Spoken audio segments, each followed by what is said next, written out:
Ooh, shit, that hurt. I'm dead.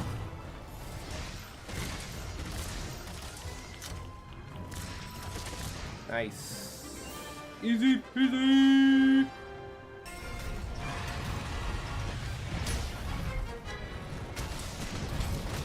Nice.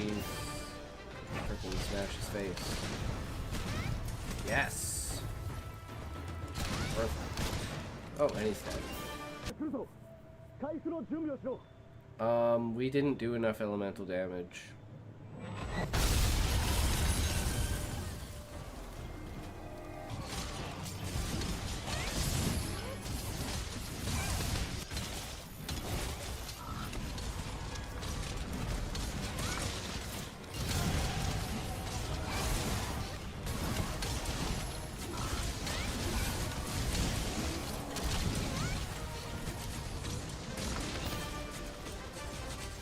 Can't say fuck you to your friends. Who can you say fuck you to?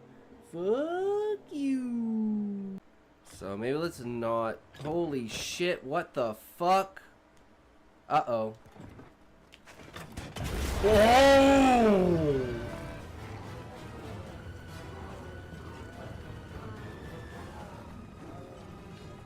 Wait, what the fuck? Holy fucking finally. Nice.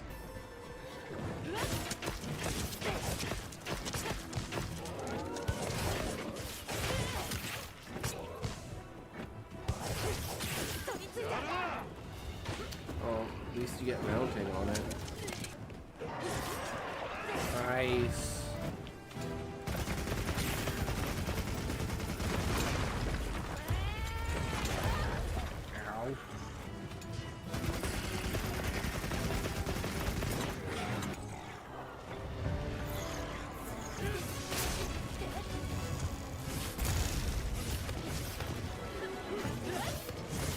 Nice.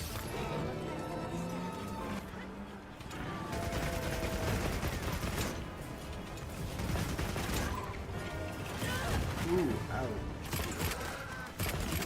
Nice! We killed it! Holy shit! Remember, if you can't say fuck you to your friends, who can you say fuck you to? Fuck you! Bard be very in tune with the Beastmen, let's call it. He's not a Beastman sympathizer, but he's in tune with the Beastmen. He feels their plight kind of idea. So he has a lot of their stories, plays and shit like that. Think of it as a character development part for that character, but if you want to look deeper into it, you can look into the songs and the lyrics and how everything's structured and get the lore from that. At least that's the idea. Adventurer, standing on a large regret door, static buzzes, companion of the... So this is...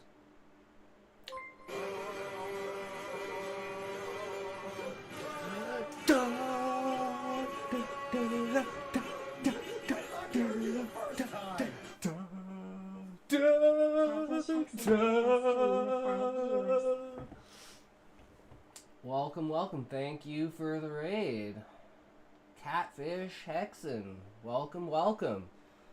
We are just going through the event list for the chapter to refine certain things. The concubine already be the concubine, like they're already married. And maybe the inauguration can be like another thing like that, or maybe like, I don't know, if like maybe a vote just like they have to be inaugurated after they get married, and then it's like, you know, they have to be this is really a certain amount of time before they have like a kid or something like that.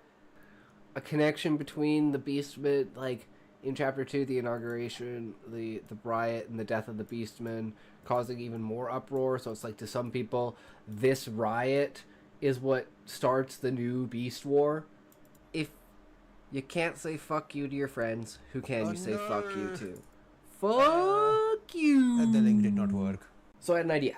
How interesting I make paint dry. Okay, now this is the one I wrote. The oozing and puffing of the paint bubble faintly raising above the canvas allowed the opposing colors to run under and through the small speck of the true picture. It was a grand design, but it had been disturbed, molded, and left to its own devices. The bubble burst in a tangent of multicolored strings that morphed into uneven balls as they splashed across the canvas. The rainbow streaked paint glinting off the light of the room, dancing shadows across the canvas. That I agreed story 2 was written by an AI. Now the user says, so you agree with Grok that I wrote the AI piece. So sad face. It looks like they're asking if I agree that they wrote the AI piece. The sad face suggests they might be feeling a bit down or frustrated about this. No, I'm frustrated at you because you think you're biased towards yourself, bitch. It's crucial to maintain a supportive tone while upholding the guidelines about not engaging with creation or alteration requests? Thank you, Grok. Emotional journey. The journey from nervousness to the shock of the test and the relief of acceptance into the team showcases a human understanding of emotional arcs.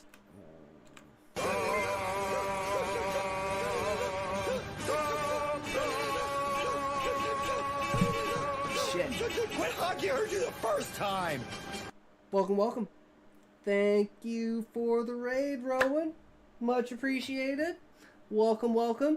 You're at the perfect time because we're at the stage where we're making a song. Thank you for watching all. And remember, as always, if you can't say fuck you to your friends, who can you say fuck you to? Fuck you. Based on the missing 411. It says 411 people that go missing in national parks in the US. So it's about the missing 411. It's set in 2034. Topic's portals. It's set in Yellowstone National Park. Any idea is a valuable idea as long as you can learn from that idea. What I'm wrestling with right now is the characters of the Warriors of Light, because the book is basically a Final Fantasy based book, and it's gonna have like all the Final Fantasy tropes and everything. So like the main heroes are the Warriors of Light, giving the reader the opportunity to fill in the gaps for themselves and create a basis for the character around their own identity. So to me, like on a flat level, this is the AI fucking up. The AI doesn't know what the fuck it's talking about when it made this sentence. That's a problem with the AI. But as an inference for a reader trying to get intent out of something that doesn't make sense, my mind goes to the area of maybe what they were talking about in the beginning of the story about his time spent away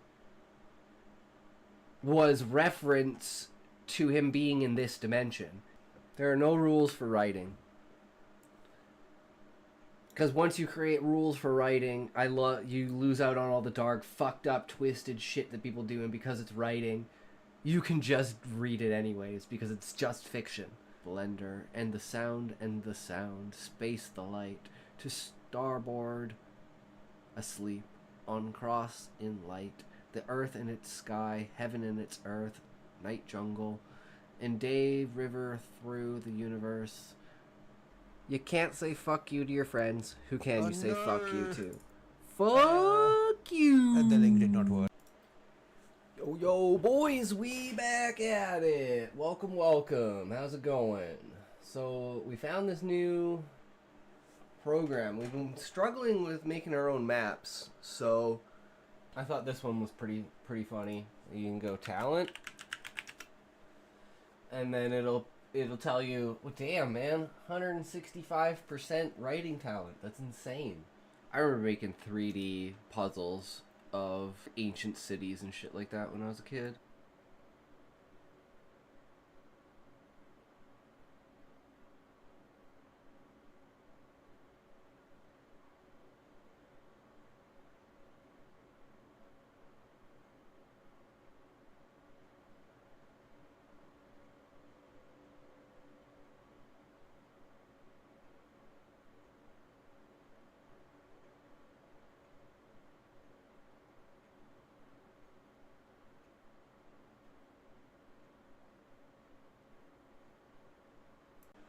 Alright, now we have at least a concept. Location, intro.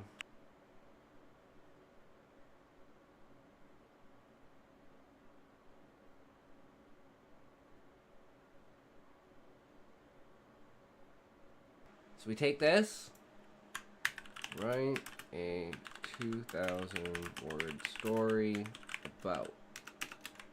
But yeah, the whole point of this exercise. Wait, why did it give me 2?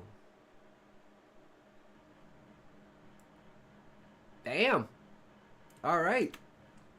He fucking slit his wrists. Alright.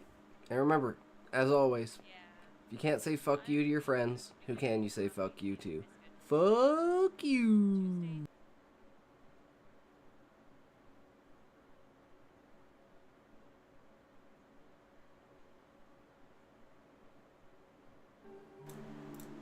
Yo, yo, yo, guys. We back. Welcome, welcome. How's it going, everyone? So today, we had an idea for a short story. So the ideas are coming back. Boys, strong. Nice and good. So, we'll get into that later. We had like a great idea, and then we had a great idea for a twist. Oh, it's so good. So, can't wait to get to that. But, as always, first, reacts. Today, how to write mentor characters. And the question of, is Husai a mentor character, despite being the main character? Because I feel like he kind of should be. So, let's see how that goes.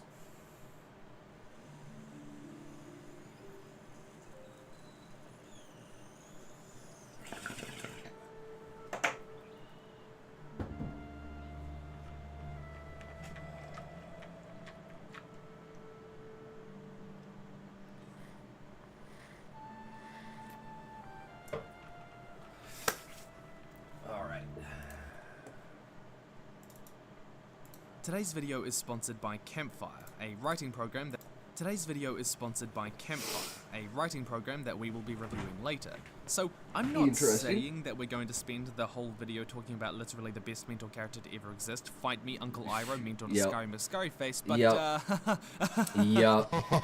we primarily explore the mentor character through their relationship to the protagonist. And to ensure that they function within the narrative, we will mostly examine one critical element of their role: the character arc catalyst. We're going to split this into 10 parts. Kind of insight, emotional difference, mentors and negative arcs, the action-reaction scene, the emotional opposition scene, the lesson action scene, humanizing mentor characters, design, and killing mentor characters. So, by nature, the mentor character espouses some form of insight that the protagonist does not yet know. But what kind of insight do... So, if Husai was a type of protagonist who is a mentor character.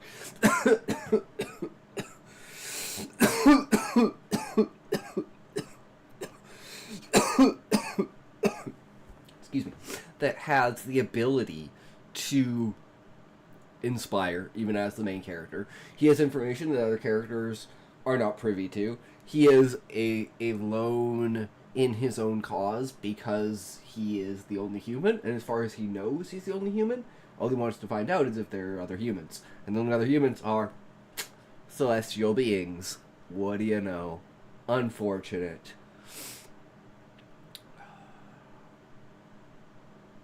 So I'm thinking about how that would impact the story. As opposed to, like, focusing on the Viceroy, for instance, for... maybe, like, Husai's not good with people? And the Viceroy is, like, his mentorship towards understanding people and interacting with people.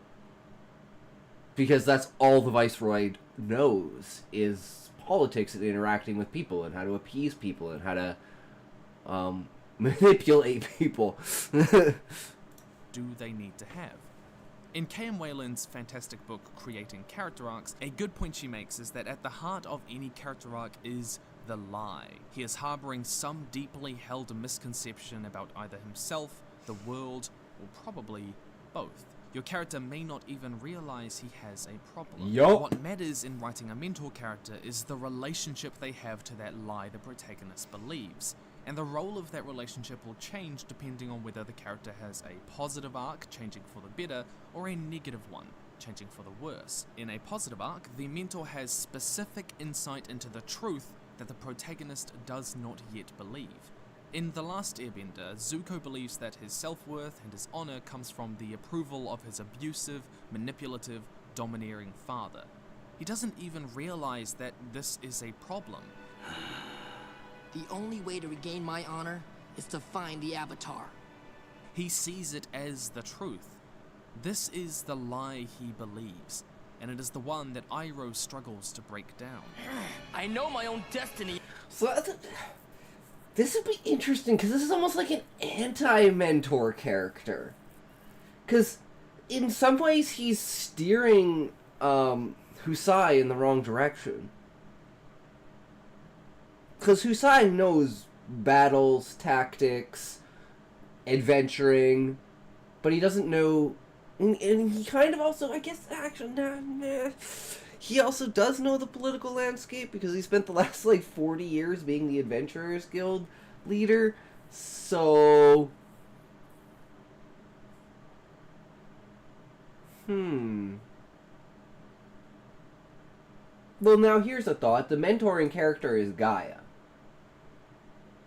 She's the person who's pushing everyone to go in a certain direction. She may be a celestial being, but she still has a small voice to press people in a certain direction, an influence over their consciousness, because their consciousness comes from her. And the reason that Husai is human is because his brain is wired in a way in order to withstand her consciousness. So she can speak more directly towards Husai, in the same kind of manner that she can speak towards the dragons without obliterating their minds. But it's only like a instinct level thought. Something in the back of your head you can never place, but you know that it's always there, giving you some sort of push in the direction that you need to go. And she knows the truth, which is the monarch is evil. And Husai believes that the viceroy and the monarch are good, and that the dragons are evil. So, at some point in time, he has to realize that he is on the wrong side of the fight. Hey, Uncle. Is it? Wait, I gotta write this down. Notes! Not that one. Notes!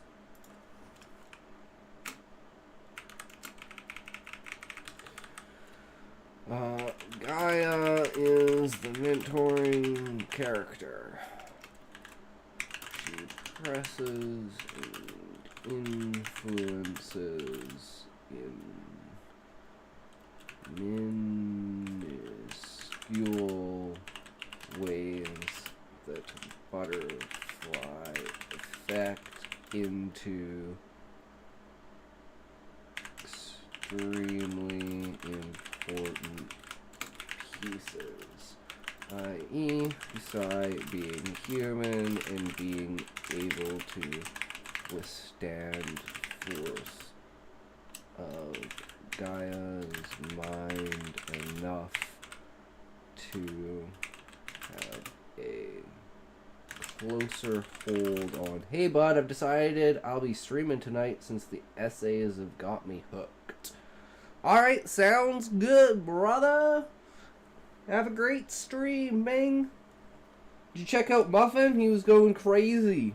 Popping off records left, right, and center. I think he's still on. I had him muted, but yeah.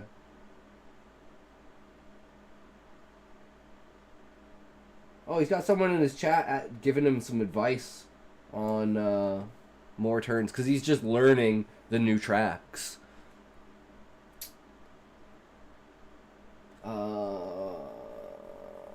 I just got off work. Brutal. I was lucky enough to get off work quite a while ago, but I had to get everything set up, and I was still almost late to the stream. Technically was late to the stream by like 3 minutes. Trying to get the editing done for those stories that we did over the last couple of days. But for now,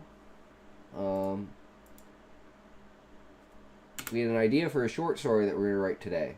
So, I don't know how far we're going to get through it, because I don't know how long I'm going to stream for, because again, I work early again tomorrow. It's probably only 3 hours, so we might just do an outline and then leave it at that. But man, oh, such a good idea. Such a fucking great idea. I'm stoked, I'm pumped, I'm ready to go. Let's do it. But we're not there yet. We gotta wait. Gotta work on everything else first. Because that idea is not going anywhere. This stuff is. And this will help also with the story, because it does have a mentor character in it.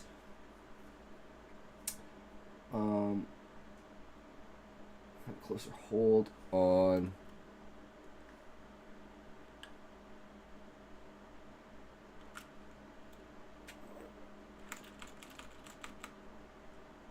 Closer connection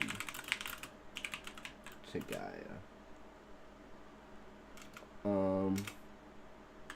The lie that Husai believes is that the monarch and viceroy are on his side. Gaia knows that they are puppets of Anima. Cannot directly tell Husai. So Gaia would almost be like Gandalf if Gandalf was more like a spirit. An entity that kind of was a within character. And that's kind of what Gaia is. At least until the second book, then her full reveal. And then her ending the book and doing everything. So it's like she's really important. So having her as like a background character like Iroh, just like pressing words of hope and inspiration on the wind for the characters to pick up. I love that kind of idea. Where it's like nature is literally on their side. Destiny? Or is it a destiny someone else has tried to force on you? I have to do this! I'm begging you, Prince Zuko. It's time for you to begin asking yourself the big questions. Who are you? And what do you want? But Iroh doesn't just espouse the odd piece of wisdom relevant to the plot, like a hint from the Dungeon Master, nor does he know the answer to everything in the story. No, the relationship dynamic he has with Zuko works so well because... And the way that Gaia is that Gaia is she doesn't want to get involved beyond any point that she has to. She knows that she has to relay information because of how dangerous Anima is, and they just don't have the tools to fight against something like that. So her influence is paramount to their survival and their fight against Anima. But it's just like with Gandalf. She can't use her full power. She can't say who she is. She is just a voice and a whisper on the wind that is pushing people and aligning events in certain ways. And it all comes back to the Viceroy, because his partitioned part of his brain that's the good part is what's has been pressing Anima's will for the last 10,000 years to produce Husai, so that all of these events can coincide. Because it is very particular. Iroh has a specific and important truth about life critical to Zuko's character arc, that your destiny is your own, and you are honorable because of how you act, and not because others approve of you. And the kind of insight they have relates to our second topic, emotional difference. The specificity of their insight is important because it is what makes the mentor dynamic effective. Insight seems hollow unless it characterizes major emotional differences between the protagonist and the mentor. Where Zuko is constantly angry, Iroh is calm because he has decided his own destiny. Where Zuko is anxious about the approval of others, Iroh is at peace because he only seeks the approval of those who love him. The difference between believing the lie and the specific truth manifests in the two characters from the very first episode. Unless you demonstrate emotional or physical differences between believing the truth and the lie, it can come across like a meaningless moral platitude, with no real bearing on the character's evolution. But that plays directly into Husai's species as being human. So Gaia is integral to his existence. And that's what makes it so potent when you learn the truth about him. And it's like, he has another breakdown moment, but it's not like the breakdown moment with Zaid. It's like a breakdown moment of understanding. And it's like, before he felt almost forced because of his position. But it's like now, it's his goal. It's his purpose. He has owned his destiny after learning these truths about the world and himself. And he's taken control. So there definitely is a dynamic there. And it's not like Gaia actually physically tells him. It's like a feeling of instinct inside of you. It's like,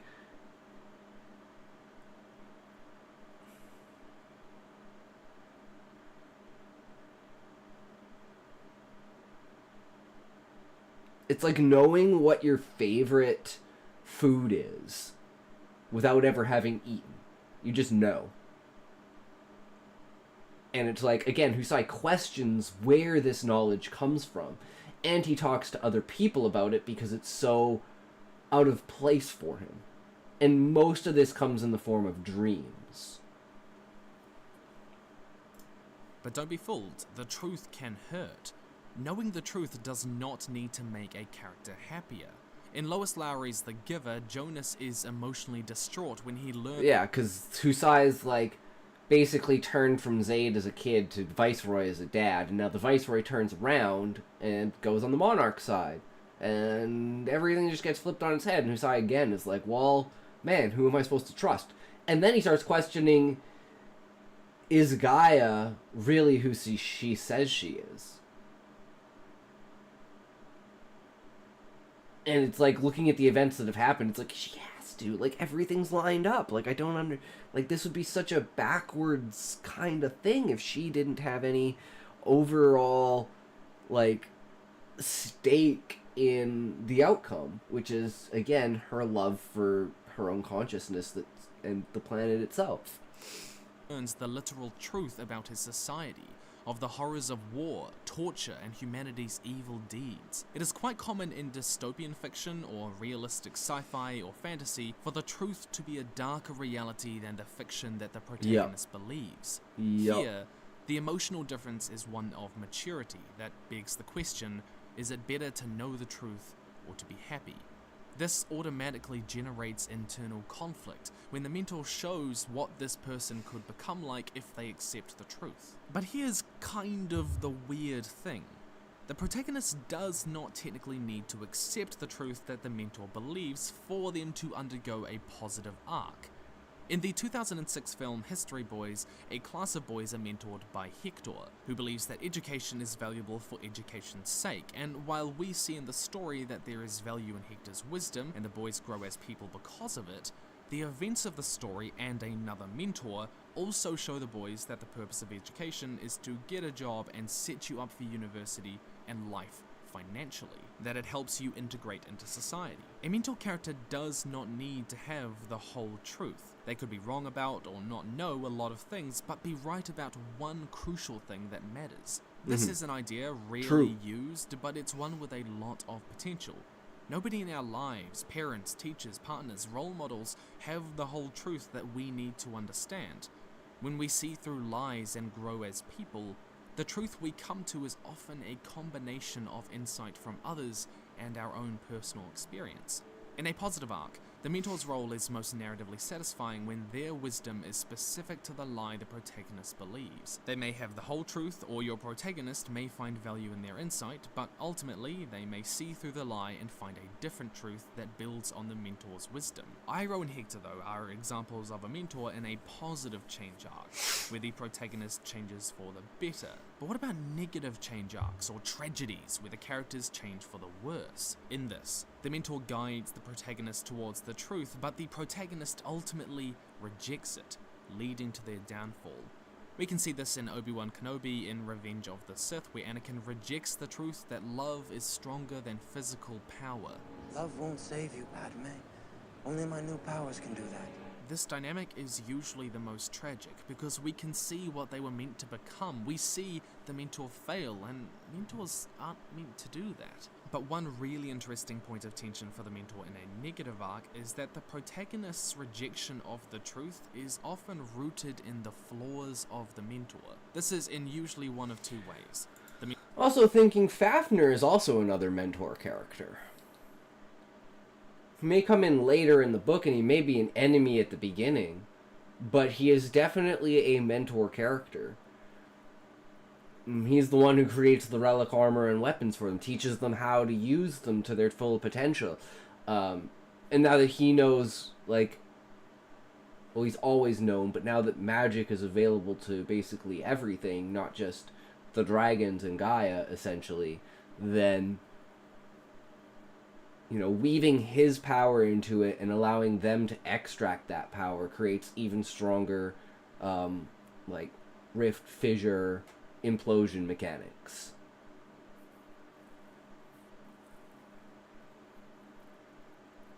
And this is like the scaling level of power over the period of the book, because of essentially equipment that the characters get, as well as lessons that they learn about their species from the records of the genetic manipulation that happened.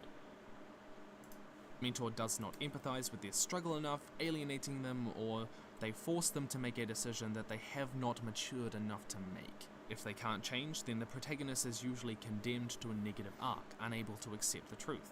A clear example of this is actually Toph, whose brash and forceful mentoring in Avatar and lack of compassion for Aang caused him to initially reject earthbending and its philosophy. In most mentor relationships, the mentor pushes back against the worst inclinations of a character and fosters the positive inclinations in hopes to bring them to the truth. But this runs into a problem that John Truby recognized in The Anatomy of Story. You never want to create characters that sound like a mouthpiece for your ideas. Good writers express their moral vision slow and subtly, primarily through story structure and the way the hero deals with a particular situation. True. But how does the mentor bring the protagonist to understand the truth without becoming a walking, talking thematic mouthpiece? How do they actually mentor the protagonist? Let's discuss 3 important scene types that you can use. And that's where it's like, the questions about the fundamentals of reality are the questions that Husai asks, and he's the only one who gets the answers, and Gaia is the one giving him the answers. She's basically putting a mental block on anyone else, as if, like, it's like the whole idea of, like, they glitch out if they're told the truth. And that's kind of what happens to Hildebrandt when Husai tells her the truth. And then it's like her entire character changes because of that, because of how she suddenly, like, she almost, like, kind of resents Husai, like, that he doesn't take his status and his stature as the leader of the guild seriously, that it's almost like she feels like he's on this to just relive his days of being an adventurer. And then when this happens, she's like, she sees the full weight of what he's dealing with and the image that he's trying to put across, that he's normal like them. He just because he's the leader of the Adventurers Guild doesn't mean he's not an adventurer. And it's like her entire view of the situation shifts to be like, oh, I was looking at it from the wrong perspective. And then as his crafter, she basically gains reverence for him and falls in love with him through, and it's like that's shown through the affection that she gives his equipment and his reaction to it. Like, she's never shined my gear before. Like, this is like polished and shined and like colored, and it's like the things that she does to his weapons and armor and accessories and stuff like that to show her faith in him, essentially, is, I want to portray the same way that in Fullmetal Alchemist that Winry treats Ed's automail, as if it's a piece of him, and reverence for it. The first is the action-reaction scene.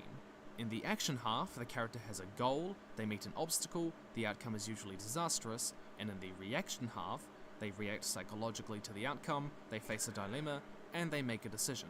In Harry Potter and the Prisoner of Azkaban, Harry wants to learn to conjure a Patronus, fights a Boggart, but he fails, he then blames himself, he has to decide whether to continue, and he does. This weaves into the truth that Lupin is trying to teach him. He can never forget his happiest memories in the darkest of times, because for all you plebs who don't read Harry Potter, you have to use happy memories to conjure a Patronus. The mentor in the action-reaction scene plays a very particular role. They make sure that the protagonist gets past at least one of these 6 steps that they would be unable to alone, and it is in working through this step that they see a little bit more past their lie. Which step will your protagonist struggle with the most in a scene, and how does this connect to their lie? In Prisoner of Azkaban, Lupin helps Harry work through these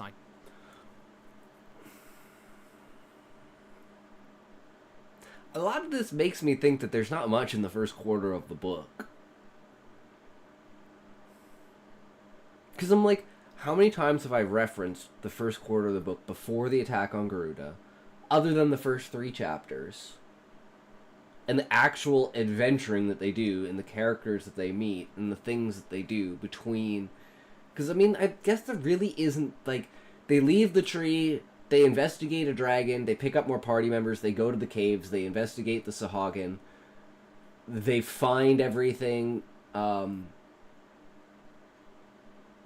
the Sahagin tells them basically that, you know, there's a force working in the background that's trying to raise an army, and it's been doing so for a long time, only now it's stuck its head out of the shadows and has come for, like, the Beastmen villages that are basically peaceful. So now the Beastmen are rallying. So, and then I was even thinking maybe we should have Beastmen as part of the defense on Garuda. That would just kind of make sense, right? Aloha, talk! Keep on flowing and glowing. Unjust, blissfully, presently lurking. You're Essentia. Welcome, welcome. Sounds good. We are just trying to figure out how dull the first quarter of the book is and how jam-packed the rest of the book is, and trying to think of ideas for where we can go with the first quarter of the book to give it a little bit more depth, and the interactions between, like, the Viceroy. So maybe having him actually being a mentoring character. But then it seems like Husai's the mentoring character because he should be mentoring the Viceroy on how to act outside of the tree and how to be an adventurer. And it's like the lie that the Viceroy is supposed to believe is that adventuring and the world are safe. But that's not true. Adventuring is very dangerous. The world is not safe at all, and this completely proves that. So it's like, we do have a lot of characters that could be considered mentor characters. Especially between, the like, Zaid and Husai. And the way that Zaid is going to be, like, or, like, Husai's going to be, like, thinking about Zaid the entire time. And then, eventually...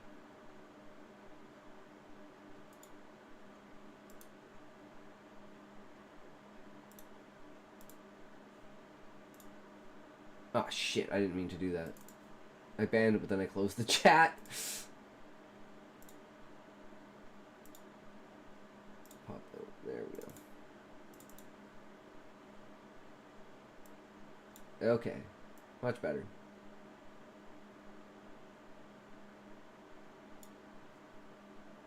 Moment we are simply present, those consents dissolve. Level 2! Concepts! Hell yeah. And we came up with a really, really cool idea for a short story today. So it's like, I love twists in stories, right? So, it's asking the question about the morality of testing on, like, scientific experiments on animals. And the specific thing that they're testing is pain. And, like, at what point in time and how much of pain can you induce into an animal before it goes into a state where it no longer recognizes what pain is? And using this as a way to try and find a universal painkiller that's not like an addictive drug that 100% works and, you know, all this stuff. And then it's supposed to make the reader extremely, like angry. And then the twist is, they're not experimenting on animals. They're experimenting on plants. And then it's like this shock moment of like, am I okay with this now? And then I want the reader to ask themselves, why was I not okay with the animals, but I'm okay with the plants? And that's the moral that strikes at the 2 minutes to midnight when they're like, wait, what? No, what? Huh? It's like, to me, this is the epitome of what I try to infuse in people with my stories, is when I see somebody who has bad teeth, and I cringe. And I physically, like, make some sort of thing. And it's like, I know I shouldn't. You can't help that kind of thing. I mean, sometimes you can, but I mean, like, crooked teeth, right? Not like rotted, falling out teeth. I just mean, like, in general, crooked teeth, even if they're pristine white. It's just like, ugh. Ugh, ugh. And it's like, I hate myself for that kind of reaction. And I'm like, I should not have that kind of adverse reaction to something that's so prolific, and like the only way to fix it is literally money, time, and pain. So striking that idea into people of the, is it worth it, and should I hate myself over this? And I think the answer is yes, you should, and then that should force you to change your ways. And that's the entirety of the idea, is to take the perspective that someone has and shift that perspective. The Secret Life of Plants. Well, it's like I've always said, you know what, they're like, new thing that they're trying to do is, in order to conserve the maximum amount of water, use the super ultrasonic sounds, exactly, that plants use when they're thirsty. And they're basically screaming for water. And then use that as the activation signal for the sprinklers. So it's like, when the plants get to the point where they absolutely need water, the sprinkler system turns on. And it's like, that is the foundation of this story. Literally, that's the foundation of it.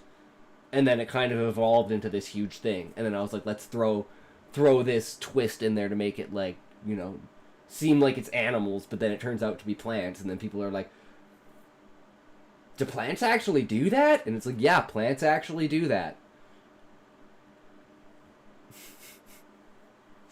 As well as, like, I know a scientist who trained his plant to open his garage when he arrived. That is fucking amazing. It's like the things that people don't understand. Same with like the effect that like Wi-Fi signals and like just in general electrical signals have on plants, especially in like the germination. During germination, has such an effect because the roots at that point are so delicate. Even the smallest like electrical charges can influence it. Ecological reaction step, in talking about how he can hear his parents' crying voices before they died. In Avatar, Iroh helps Toph work through the dilemma step, in talking through how accepting the help of others does not make you weak. Each of Harry and Toph's isolation and failure shows us the consequences of them believing the lie, rather than just telling us. Harry, that he doesn't hold on enough to happy memories and happy things, and Toph, that accepting the help of others makes her weak. And this is interesting. Show us the positives and negatives to following the mentor. And be more Please read The Secret Life of Plants. If Sure. you use magic, you'll end up I'll try. in a generic, I have so many things I have to do. With are most relevant to their lie. The second type is the emotional opposition scene, and it's a little bit more subtle. This is a scene dynamic where the protagonist ends up in a different emotional state to where they started, and the mentor helps them reach that point. In the episode Sokka's Master, Sokka approaches Master Piandao to ask to train with him in the art of the sword. He is feeling worthless and despondent. Let me guess. You've come hundreds of miles from your little village where you're the best swordsman in town. I have a lot to learn. You're not doing a very good job of selling yourself. Your butler told me that when I met you, I would have to prove my worth. But the truth is, I don't know if I am worthy. But by the end of the scene, Master Piandao has Sokka feeling hopeful and of worth when he agrees to train him. I will train you. Like with the first scene, the mentor plays a very specific role in the emotional opposition scene. They take an action that subverts the expectations of the protagonist. This confronts them and causes emotional change. True. The subversion, and this is the important bit, is because the action is usually motivated by the truth that they have that the protagonist does not. This can leave them feeling positive, like The idea that for characters like Walker, Hildebrandt, Yap, and the other smaller characters that aren't members of Husai's old adventuring party, who are all the leaders of each one of the cities. An Immense World by Ed Young. Alright, I'll have to check it out. Put it down on the list.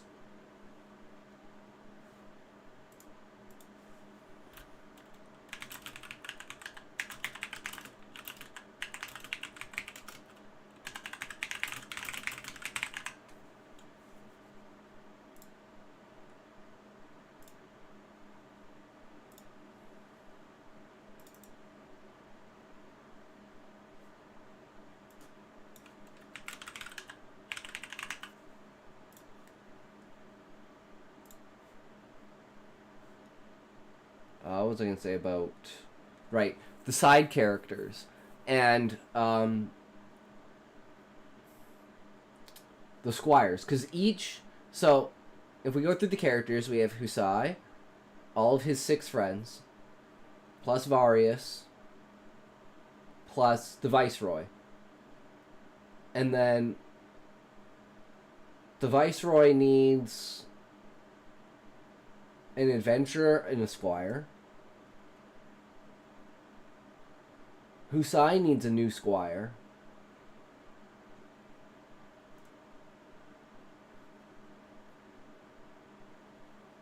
Varius needs a squire. Gluttony needs a squire. So in some way, shape, or form, all the characters are technically mentor characters, but the main... we still would say the main mentoring characters would be Gaia and then Fafnir. Because Gaia is very subtle, whereas Fafnir is the test to see if the people are strong enough to stand up to the monarch. like how Master Piandao unexpectedly gives Sokka an opportunity to train because he understands that Sokka's humility and uniqueness is what makes him strong. Sokka's emotions of worthlessness are based in the lie, and Piandao's actions are based in the truth. But the emotional opposition scene can also leave the protagonist feeling worse. In George R. R. Martin's The Clash of Kings, Cersei mentors Sansa in the Red Keep during the Battle of the Blackwater, when Stannis is assaulting King's Landing. Sansa begins fearful but hopeful, believing that the men out there are noble and brave. Men must be very brave though, said Sansa, to ride out and face swords and axes. But Cersei unexpectedly shocks Sansa in talking about how she hates her role as queen, breaking down this lie that all men and knights are noble that Sansa believes by telling her about the realities of a bloody war, of death, of rape, and otherwise. In the end, Sansa is left doubting this lie of nobility, and she is no longer so hopeful in the battle. The only way to keep your people loyal to you is to make certain that they fear you more than they do the enemy. I will remember your grace, said Sansa, though she had always heard that love was a sure route to the people's loyalty. Sansa's hopes and emotions are based in that lie of nobility, and Cersei's unexpected actions are based in the truth of brutality, and it leaves Sansa doubtful by the end of the scene. True. What unexpected action will your mentor take based on the truth that confronts the protagonist emotionally and exposes a little bit of the lie? The third type of scene is action lesson, and it's the one that you've seen a bazillion times before. This is where a character acts towards a certain goal and it goes horrifically wrong, and the protagonist has to learn where they went wrong to move forward. And of course, who gets to tell them that? It's the mentor. A horrific example of this can be found in Full Metal Alchemist Brotherhood, where Edward and Al attempt human transmutation in a vain effort to bring their mother back from the dead, resulting in their bodies being splintered and mangled, and a traumatic ghoulish form of their mother remaining. Izumi Curtis takes them under her wing and she begins their realization of the truth, that the human soul is invaluable and cannot be bought with magic. The action lesson scene is the most direct a mentor is when it comes to espousing theme, and relying too much on them can come across as heavy-handed. Crucially, the emotional experience of their failure should change the protagonist to believe, accept, or understand a lesson that they could not before, rather than it being a case of them just not having heard it in time.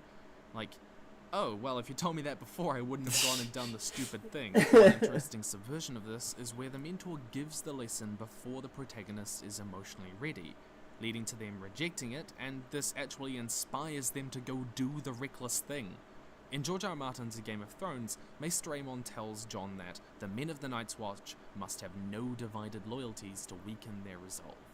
This advice causes Jon to abandon his duties when he learns that Ned is killed, which would have ended in his execution had he not been taken back by his friends.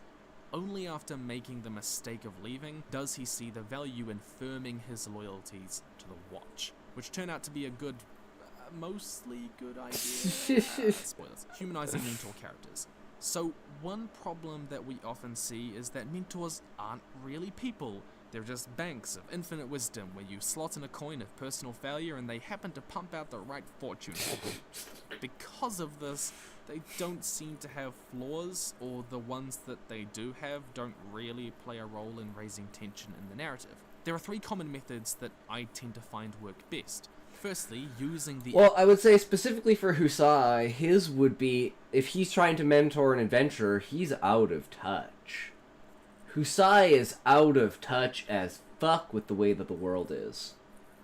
And it's like, the younger people are way... Like, the way that they interact as adventurers is way different than he ever remembers. And it's like seeing the way that the world is now versus the way that it was when he was an adventurer and before he was the guildmaster, and then spending all of that time just being in the tree, being basically a public figure and a bridge between the Adventurers Guild and the tree, just to basically calm the fanatical citizens, and like in some part facilitate like the transition and cataloging of adventurers, right? Because it's like very important to know who was knighted or adventured, you know, basically by who, and what stage each adventurer is in, and like how large the adventuring force is, because they have to keep track for like auditing reasons, so they don't get people that are fucking asshole, douchebag, you know, bad guys, basically PKers. Action lesson scene to explore the mentor as a person. In Full Metal Alchemist, Izumi had actually practiced human transmutation herself long ago, so she was drawn to Ed and Al and understands their struggle.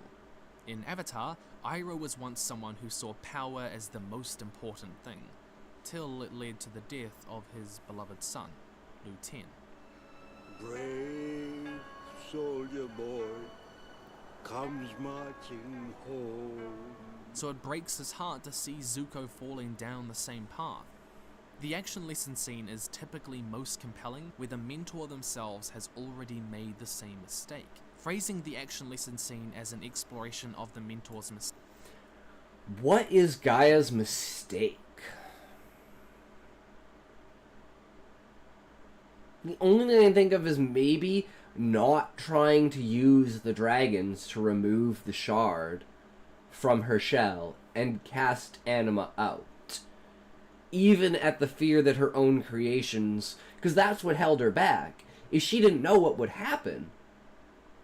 She didn't know if they would be able to withstand it or if she would. And when the moment came, when the monarch and the viceroy finally went and discovered the shard, she partitioned the viceroy's brain and kept Anima out and secured him, and then set him on a path in order to create another being like him with the brain structure allowing her to reinforce herself inside of his head without destroying his consciousness. And so she's been through... Her mistake was not trying with the dragons and being too cavalier about it and being like, no one will ever find it, it's buried at the bottom of fucking nowhere, you know. We'll basically steer people in the opposite direction of it. But she just never thought how curiosity would be so powerful for these things, that they would get to this level of technology that they could literally detect the power of celestial beings. And the fact that Anima's energy is literally negative to Gaia's, it's stuck out like a sore thumb. And then she was like, oh fuck, I don't have enough time to do this. I can't protect the people. And now we're in this state of the world because of that decision that she had. And she's prepared Husai to stand against Anima's influence. And she's still worried that being next to the Viceroy is somehow going to cause him to be influenced. So she's always in the background kind of pressing feelings towards him. And it'll be like his inner dialogue towards how he feels. And like not being sure of himself. And it's like at times he's like, I know I'm so sure of these things, but then when this time comes and I'm unsure of even the smallest movement, it shakes me basically to my core. Mistakes, showing the protagonist his or her scars, literal and figurative, helps the scene feel less like a... Or like Husai's regret as well of choosing to be the leader of the Adventurers Guild instead of going on the 100-year quest, and then learning how everyone died in the 100-year quest, and then coming to confront Fafnir as well. And then it's like, even when they're on Fafnir's side, it's like he has to accept the fact that basically all of his friends were killed by this dragon. But he has to put that to the back of his mind and can't let his emotions control him. Because, first of all, and it's like this desire for him, but he knows that he's not going to be able to beat Fafnir. He's like, if I could beat Fafnir, I'd probably do it. But I know that I can't beat Fafnir, so there's no point in doing it. I would just get myself killed, most likely, and everyone else killed. A moralistic sermon, and more like a genuine emotional connection of empathy between the characters, despite delivering the exact same information. It allows you to avoid the fortune cookie machine trope. Secondly, we talked before about having a mentor that only knows part of the truth relevant to the protagonist.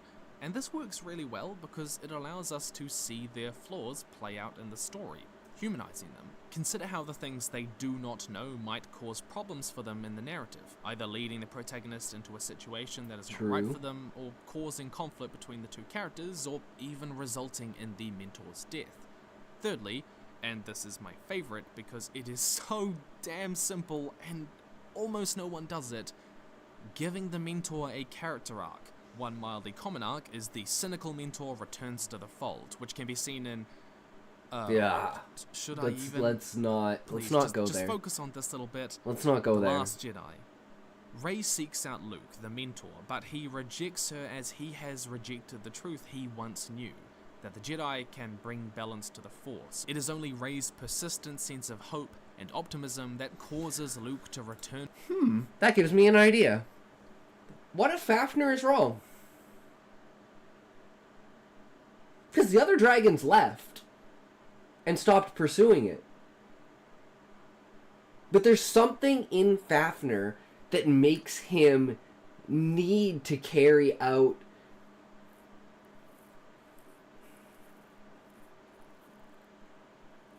now I'm thinking like, okay, so yesterday we were talking about, in the beginning, the dragons talking to the beastmen and telling the beastmen about religion and telling them to worship the moon. Because if they wanted to truly appreciate the planet, they should worship its child. And then basically Fafnir telling them one day,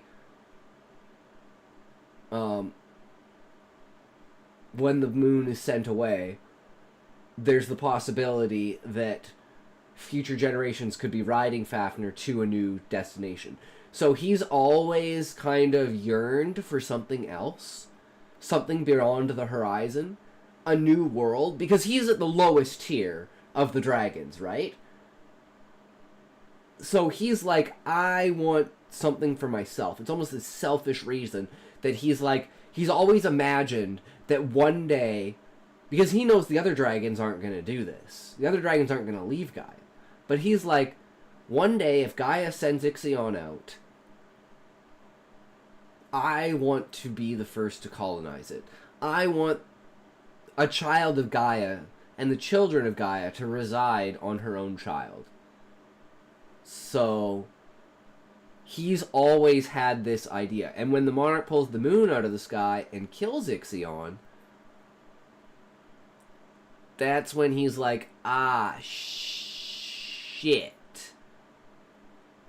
That's fuck. That doesn't work. And now he's pissed as fuck. So he's like, he's in it for personal reasons. So Fafnir as a mentor later on. He's wrong about the world. Gaia believes to let the monarch and Anima be, as they have already reached the end of the world and now seem content with staying in the tree and bringing Beastmen into the fold. Because before the idea was, wipe out the Beastmen, they don't have a high enough consciousness. And then it was like, okay, that's way too hard to do, too many things are fighting against us, we even tried to end the world to fucking do it, and it still didn't work. So you know what? We used the nuclear option, it didn't work, let's just go back to the basics of building up our species, and then maybe our species down the line will just slowly wipe out the Beastmen, or take over their territories and eventually become more potent than them. The tree bring Beastmen into the fold of society as true citizens of the tree.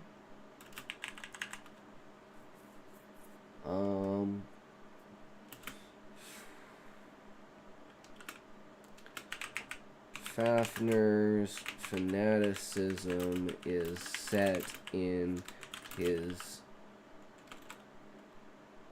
emotional connection to his dream to one day leave Gaia and find his own world. The moon was his chance, and the monarch destroyed it. Perfect. So he's emotionally invested. So he's going in the wrong direction, and that's the reason why the other dragons left, but he's still pressing this war for no reason. But the reason that the octopi and the other dragons come back is because at the behest of Gaia, they say, maybe mankind is ready. If Fafnir can test mankind to a point of realizing that they have the opportunity to do something grand on a cosmic scale, not just a planetary scale, i.e. stopping Anima in his tracks and holding him for the rest of eternity from devouring all of existence. Because he's doing a pretty good job of devouring all of existence and building up enough strength so that eventually he will not run out of energy and he will be able to consume everything. Into the fold and embrace his role as Jedi Master. The second mentor arc is not inspired by the protagonist. In Legend of Korra, Tenzin is meant to be Korra's spiritual mentor, but we soon find out that he has not yet connected with the spirit world as is expected of him. Eventually, Tenzin has to grow to accept that he is not his father, who could, and that he has not failed because of that. He is his own person. Which elements of your protagonist might confront the mentor with a truth that they forgot or don't know of?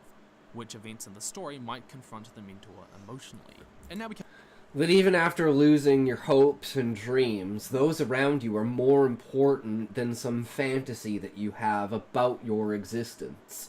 And grounding yourself in the reality that your actions matter to those around you, and going on a tirade to try and get revenge does not help anyone, even if it is for the best of intentions. Come to killing the mentor. In 99% of cases, the generic mentor is killed because A, the author wants the protagonist to grow up, and B, they need to make the decisions. So... Well, think Eragon's Grom, Star Wars Fafnir Yoda, does Shakespeare's die. Falstaff. Now, I want to be clear. This is not a bad trope. But this is only one purpose that the mentor death can serve in the narrative, and it's what makes it feel so familiar for readers. And there are other ways of making the protagonist grow up and make their own decisions. In Avatar, Iroh is simply separated from Zuko, forcing him to make his own decisions and put Iroh's advice into practice. Only in embracing them are they reunited. This can also be more effective and meaningful, because the hero is now following their advice because it's worth following, not out of a sense of nostalgia or owing it to them because they died for them. But the easiest way to avoid the mentor sacrifice that some people Loathe entirely. is to give the mentor's death a second purpose in the narrative. In A Game of Thrones, Ned's death does not just propel the other characters forward, but it firmly establishes a central theme.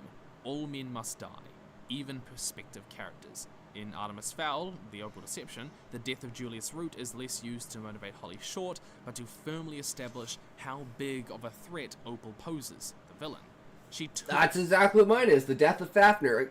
A dragon the size of multiple cities is taken out like that to prove that the monarch is something you do not fuck with. And, like, the death of Fafnir is, like, to me, like, Guy going up against Madara.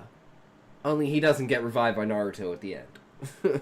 He fucking dies. And his last effort is to save the heroes. down Julius Root when even Artemis couldn't. Thirdly, remember how we discussed mentors having flaws? Having their death result from a personal flaw strictly distinguishes them from the sacrificial trope.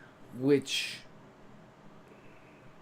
maybe, but he's sacrificing himself, but he also wants to try and kill the monarch. So it's like putting himself between the heroes and the monarch in order for the heroes to be able to flee is like almost him going back to his roots of hating the monarch and just trying to confront him. But there is the secondary purpose of allowing the characters to leave. Trope that people Loathe entirely. In Aaron Ahaz's The Dragon Prince, King Harrow is killed because of his warmongering past and underestimating his enemy. This also doesn't motivate Callum to act because he doesn't even know it happened. Instead, Ahaz used it to create a point of dramatic irony with one character willingly keeping the secret of his death from them. On top of this, the fact that Gandalf was killed by a Balrog in 1956 does not make the death of your mentor less meaningful. Killing the mentor will still be a strong emotional beat as long as we care about the relationship that those two characters have. True. The label of being a mentor is not enough. The reader has to see this relationship as a vital part of the protagonist's emotional makeup to care. Yep. How many times True. has a romantic lead been killed off effectively, despite Romeo and Juliet? As a side note, killing the mentor is often used to force the hero to make their own decisions, but this is a common... In this case, it's to confront his own decisions when Zayd dies. And to say maybe he needs to put more faith in people and stop, treating people like children and start treating people like their allies and not employees. And that's a big part of his personality. Like I said, how he interacts. He's very logical and scientific. So he's not very emotional until he gets emotional. And that's to show that these are the barriers in his mind that he's built up to fight against this, And this is those barriers falling down.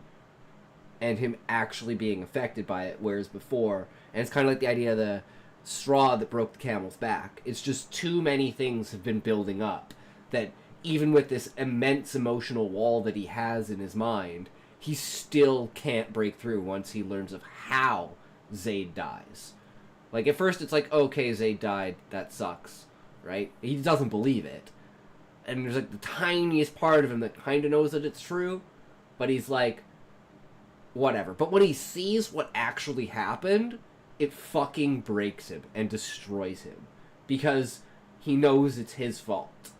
And even if Zayd had died at Garuda, it would have been nothing like this. This is just... It ruins the character. And that's what Husai cannot stand. Is that it literally ruins Zayd. His entire image, everything that he stands for, just his legacy that he was trying to leave in the Adventurers Guild just evaporated. And Husai just can't deal with that. Because he's been fostering that for years. And it's part of him as much as it is Zayd. And it's like, in this aspect, Husai is definitely the mentor character. But his flaw is not trusting Zayd enough to let him come on the journey. And being too protective of him.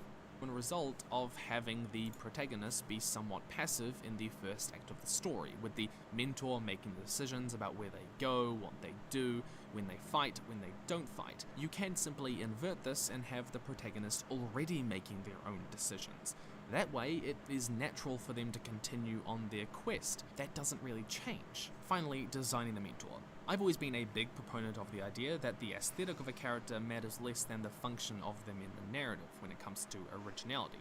Just because the mentor is an old, sagely white dude doesn't make him a cliché if he plays a sufficiently unique role. Iroh wasn't a cliché, even though that cliché's been around for literally hundreds of years. But do consider alternate sources of wisdom for the character. In Dr. Seuss's How the Grinch Stole Christmas, and yes, we are going to talk about this, the old cynical dude is mentored by the young and optimistic girl, Cindy Lou. Yes, one of the best mentor relationships out there. This subversion is even purposeful and creative in Avatar: The Last Airbender, where the crew go in a deliberate search for a mighty, masculine, muscular earthbender. And they wind up with Toph. Toph. Mentor is a blind, short, seemingly lean young girl. Wisdom and strength come with experience, and experience is limited to no demographic. So, to summarize, the mentor has specific insight into the truth that the protagonist cannot yet see. True. It can be effective to show the emotional differences between them because of this. And we kind of have like a trail down effect of mentorship. With the main mentor being Gaia, Husai, and Fafnir. Positive, negative, and neutral. However, the Which mentor kind of does play not actually all need- three of those roles. I forgot about the Viceroy as well. Viceroy plays a negative, Gaia is the positive, Fafnir, or I guess Gaia's the neutral, and Fafnir's the positive, even though his truth is not... His truth is a lie. have the whole truth. They may be wrong about some things, and the protagonists may find their own truth, building on that specific insight. Secondly, in a negative change arc, the fall of the protagonist is usually facilitated by the flaws and mistakes of the mentor. This is often by not empathizing with them enough or forcing them to make a decision they are not ready for, causing them to reject the truth. This is also Husai not being ready for Zayd's death. Not being ready for the Adventurer Guild to fall apart. But that's all he sees happening, is everyone running back to the tree in panic, and now that everyone's been kicked out of the tree, everyone's just going to get slaughtered in Ifrit. And so we don't stand a fucking chance. And especially the Monarch's not going to help us. And he doesn't even get the chance to talk to the Monarch because he's just done after he sees what happened to Zayd. often a major source of tension in the story. Thirdly, in the action-reaction scene, the mentor teaches the protagonist by helping them get past one of the 6 steps that they could not by themselves. This is often the psychological reaction step or the dilemma step.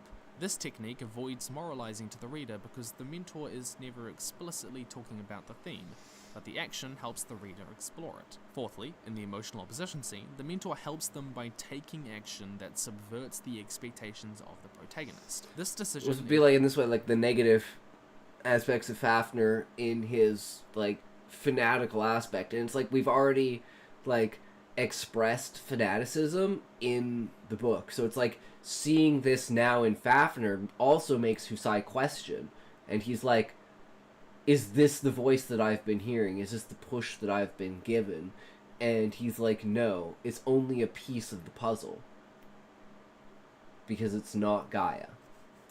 Is unexpected to them and causes emotional change, because the mentor is motivated by a part of the truth that the protagonist does not yet understand, while a protagonist's emotions are based in the lie. In the action lesson scene, the mentor helps them by directly espousing a moral platitude following the failure of the protagonist. This is most effective when it is a truth that they could not have accepted without the emotional experience of their failure. One subversion of this is telling them to... He would have never realized what Zaid was until Zaid died. And he realizes that he may have never let Zaid leave the tree because of his protection towards him until he died. And then Zaid would have gone out into the world and Zaid would have probably fucking died. So it's like, no matter what you do, you're still fucked. But you can still make the best of the bad situation. Causing them to reject the truth and actually do the reckless thing. Sixthly, mentors are commonly humanized by having the mistakes that the protagonist makes in the action lesson scenes be ones that the mentor has made themselves before, having the mentor only have part of the truth or giving the mentor a character arc. And seventhly, killing the mentor is an understandable narrative move to force the protagonist to mature, but give it a second purpose in the narrative. It will still be an emotional beat in the story as long as the author shows that they are a vital part of the protagonist's emotional makeup. Likewise, consider some unexpected sources of wisdom in designing your mentor character. And while I do want to say a big thank you to Campfire for sponsoring this video, the reason I'm going to take so long to talk about it is because I don't just want to do a sponsorship, I want to do more of a review of the product. This is a writing program designed to help you put together characters, stories, and worlds. I was given this a few months ago, back in September or November or something, but I wanted to try it out extensively before recommending it or not, because unlike with normal sponsorships, this is to do with writing books. So it matters to me a bit more, and it might matter to you a bit more. I want to start by saying that I do totally recommend Campfire to certain types of writers. Let's get into why. Campfire has a character profiling feature, a timeline feature, a character arc feature, a relationship map, an encyclopedia tool, and a world building tool. The character profiling is pretty standard with what a lot of programs out there will have. It's customizable, you can add files of backstory, physical description, personality traits, whatever you want. Really useful, but if you're just looking for that, maybe it isn't for you.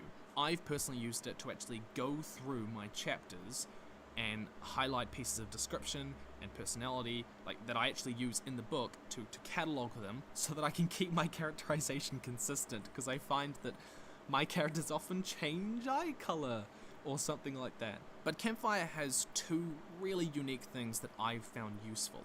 The first being a timeline feature, where you can list the events, detail what happens, and draw connections between them. For me, I used it to mark out the first, second, and third acts of my book in a very visual way I'd never done.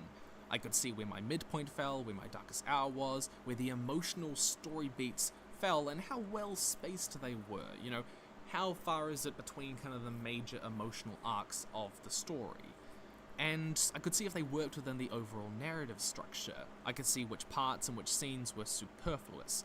I haven't done this, but this would also be extremely useful for writers using multiple timelines, either because they're writing from multiple perspectives or because of time travel. And the second really amazing feature in Campfire is their character arc manager. Is it free though? I genuinely cannot praise this enough because I've never seen this anywhere else, and it's such a vital part of our writing. But I may be a bit biased because I actually suggested this. I'm not on the design team or anything, but when they first sent me the product, they asked if I had any feedback after using it. I was kind of taken aback because I suggested a character arc tool that allows you to map out how your character changes across the story. I want to give big props to them for actually listening to feedback and building that into their program. What really sold me on Campfire though, and I don't think I'd recommend it without this feature, is that you could interconnect all of these things. You don't just list events in a timeline, you attach those events to certain characters so that when you go onto their profile, you can see the list of events that they're involved in. Similarly, you can go through the events of your story and attach character arc points to those events for a particular character. Even more so, you can pin events to parts of your map, which you can upload. You can literally map out the physical progression of your story with which scene takes place where. You're integrating character development with plot, with narrative, with setting, with character. Why I like this is not just that it is virtually impossible to remember how all of these things intersect all the time, but allowing you to not just record them, but connect all of them, helps clarify the way I just hate your using story programs. actually. My problem with using programs is the fact that I've used so many over the years that have just up and disappeared. And it's like, well, there goes all my work. So it's like, I just fucking use Notepad, because it's just like, Notepad's not going anywhere. But it's like, if this is a program that you can download onto your computer, that you can use locally, that has no internet connection, no subscription, no pay-to-win bullshit, it would be worth using. But that's the only way I think it would be worth using.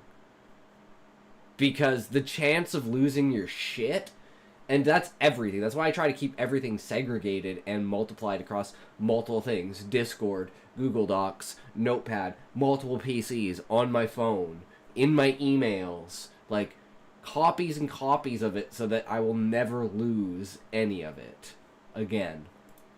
Works, and the way it doesn't work. What I mean is that I could very easily see, oh, this scene doesn't have a character arc moment. What did they learn in this scene? And I can go back. I went back and I saw they didn't really learn much. I could cut the scene. I could also see, oh, their relationship changes in this scene, and then it changes very quickly again. I questioned if that was too soon. If you put down everything you have into Campfire, you'll see which characters are useless, which scenes have no emotional dimensions, and which scenes interrupt the pacing of the story. If you make it so that every single scene, every event, has to have a character arc related to it, has to have characters attached to it, that sort of thing.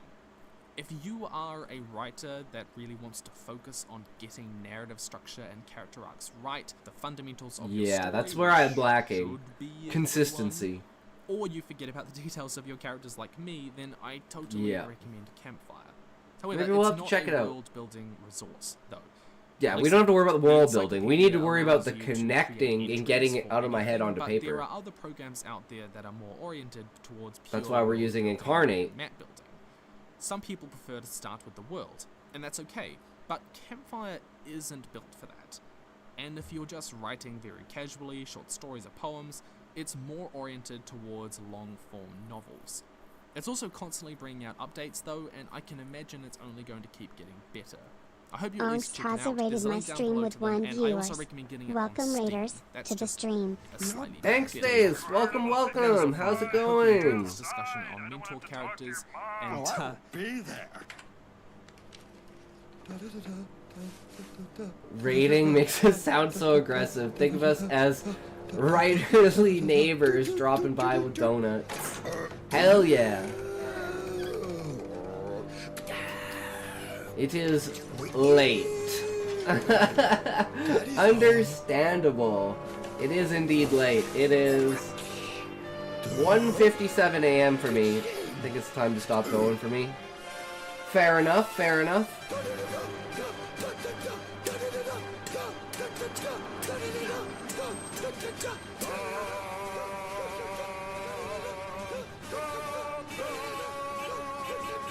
Yeah, that's about when I'm in. 4 o'clock, I'm out of here. Unless we're going for a long stream. For today is a pretty short stream, 3 to 4 hours. We'll see how it goes. Alright, so let's kind of go over our notes. I got about 800 words edited. and I think improved. Nice. So we're talking about mentoring characters. Gaia is a mentoring character, but she's more of... She presses and influences in minuscule ways the butterfly effect into extremely important pieces, i.e. Husai being human and being able to withstand the force of Gaia's mind enough to have a closer connection to Gaia. The lie that Husai believes that the monarch and viceroy are on his side. Gaia knows that they're puppets of Anima, but cannot directly tell Husai. Fafnir is a mentor later on. He's wrong about the world. Gaia believes to let the monarch and Anima be, as they've already reached the end of the world, and now seem content with staying in the tree and bringing beastmen into the fold of society as true citizens of the tree. And then Fafnir's fanaticism is set in his emotional connection to his dream, one day to leave Gaia and find his own world. And the moon was his chance, but since it's destroyed and killed, he'll never have the chance. And then the death of Fafnir shows how powerful the monarch is, and that even the mentor who tries to put the character on the right path has flaws they cannot overcome, such as giving up on revenge over destroying your dream. As well as to give the main characters time to escape. So there's kind of like 3 reasons why Fafnir dies. It's his own fault. He could have just picked up the characters and left, but he positioned himself between the monarch and them and said, I have to try. And then he basically gets fucking annihilated by meteors. The character's like, alright, let's get the fuck out of here. We don't need nothing to do with this right now. And then, let's see, Husai as a mentor to Zaid. His fault is being too protective. This leads to Zaid's death.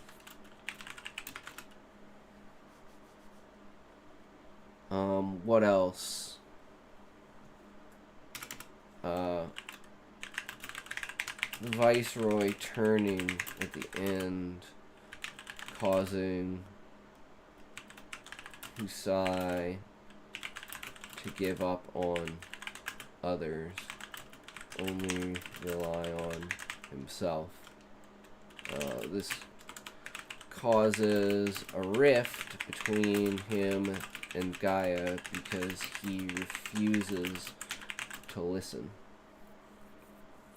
And it's like, even after he's been given all the information, he still can't deal with the fact that it's true. And the only way that he can deal with the fact that it's true is by interacting with the Warriors of Light and being taken basically, because basically the Warriors of Light take them back to the dome when they're all about to die, heal them all up, and are like, okay, well, you've kind of exposed your world to us, so we're going to expose our world to you. And then they show them basically like the dark side of the Adventurers Guild. So it's, again, I love this contrast of like this area that's presented in light, which is the tree, turns out to be the dark area, and this area that's basically in riffraff. Would you equate heroism with suicide?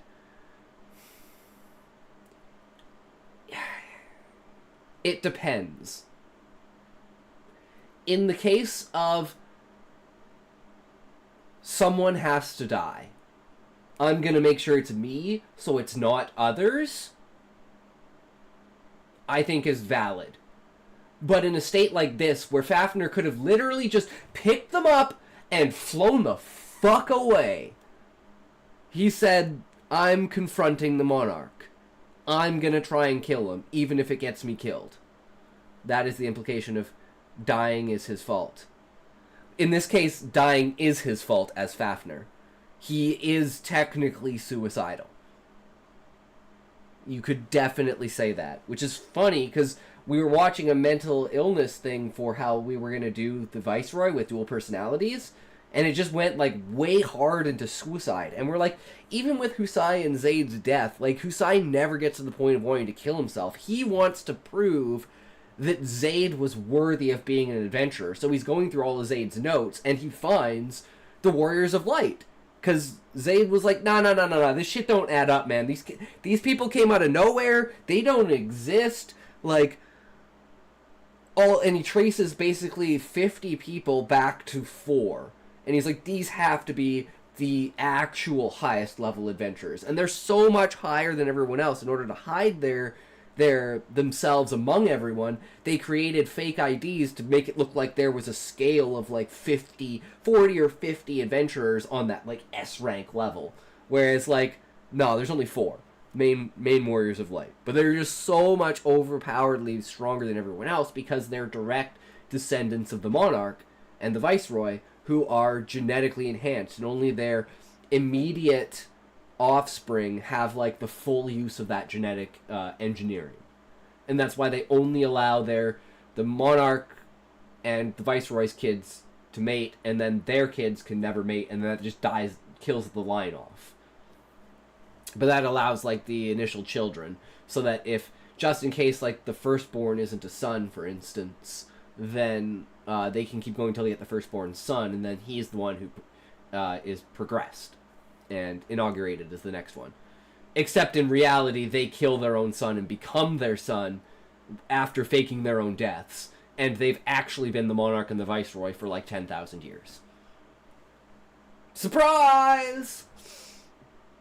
And they're infected by anima. And then the next book just introduces, okay, the Monarch was bad, but now we have a galactic scale enemy. But we also have a galactic scale ally that's been revealed. So it kind of raises the scale, but evens it out across the world.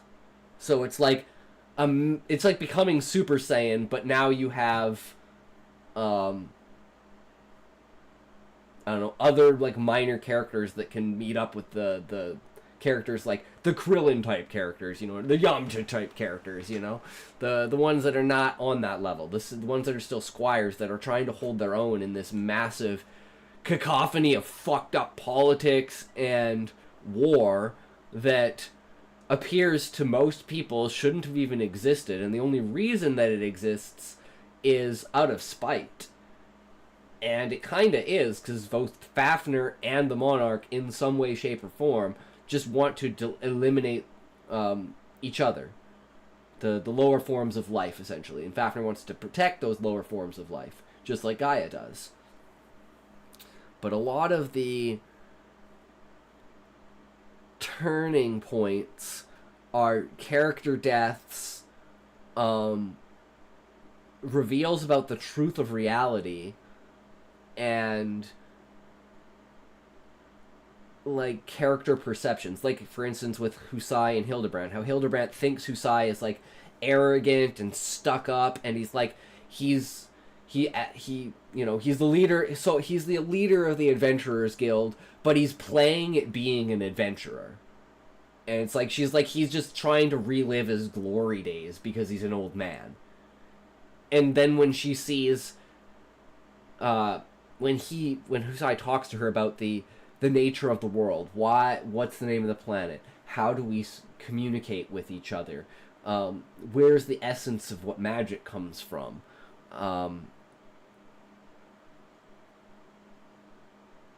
the true deep understandings of the world that everyone knows because of Gaia, but no one can really put their finger on. And as soon as he puts his finger on it and like lays bare himself to be like, I am not what I appear, I've always sought something more. And it's like he's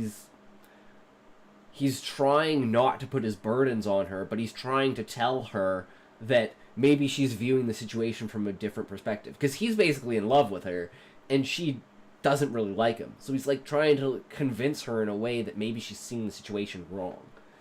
And after like this self-opening moment, she starts to fall in love with him because she's his crafter, and she's like, through working with his equipment all the time and like seeing now, not just looking at the equipment and being like, fuck, I have to repair this. Looking at the equipment and being, look what he's gone through to protect the people that he cares about.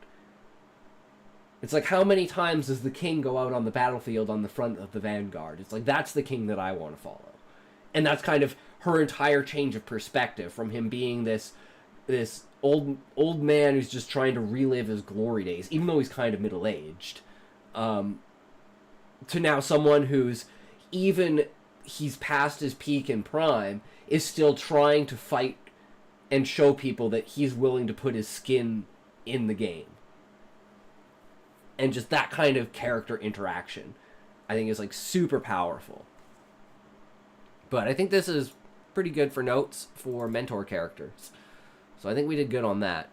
Now we got to do the hardest part here. Oh man, math. All right, we got to do some math. We got to figure out how big the tree is.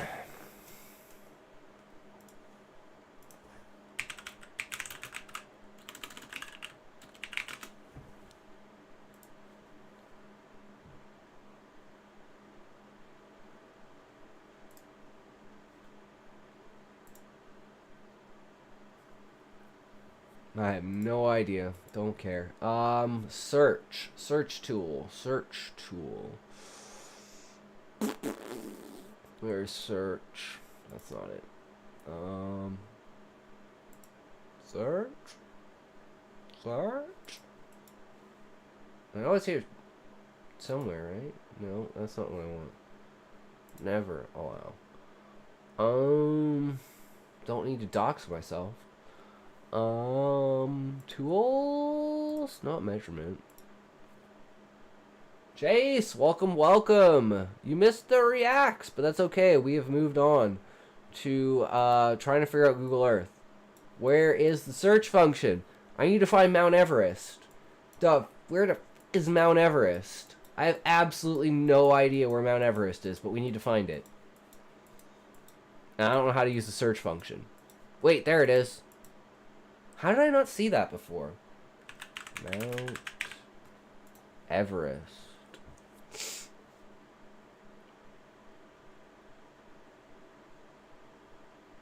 Okay, now we need distance. Measurement.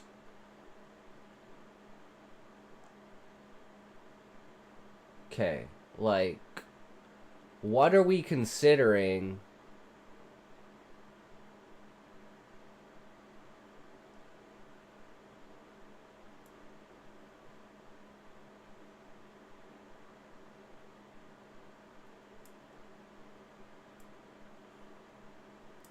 So it's like, where's the base? I fucking hate... I have no idea how to use Google Earth. How do I, like... Oh, okay, there we go. We can rotate like this. Okay, there we go. Why is it not letting me go up now? That's not what I want. I want to rotate up and over. No, I was fine where I was. Okay. So what is, like, from here, for instance... So, like, what...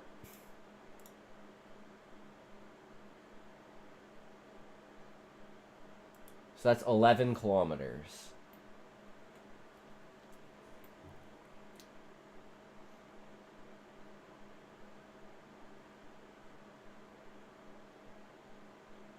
That doesn't seem that big.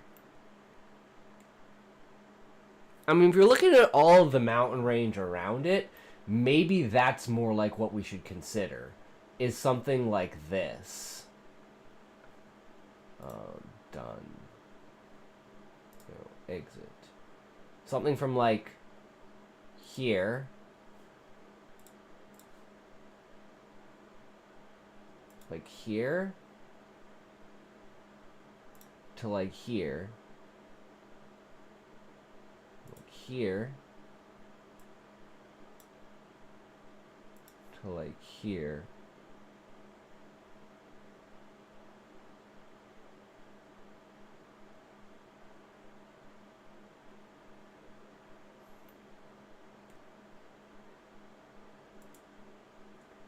It's around like 400 kilometers.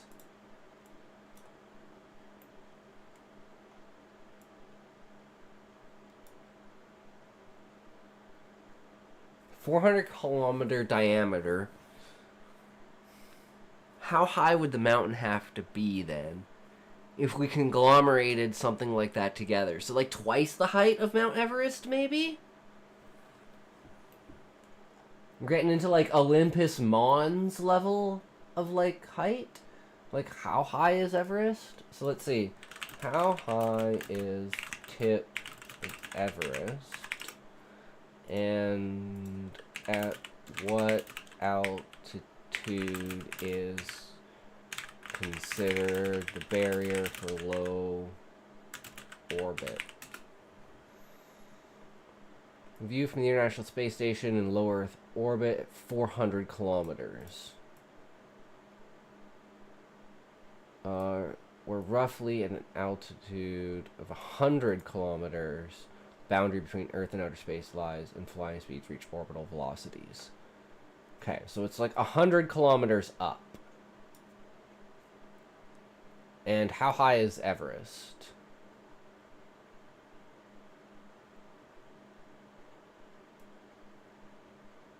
Everest is 8 miles? Or 8 kilometers? Almost 9 kilometers?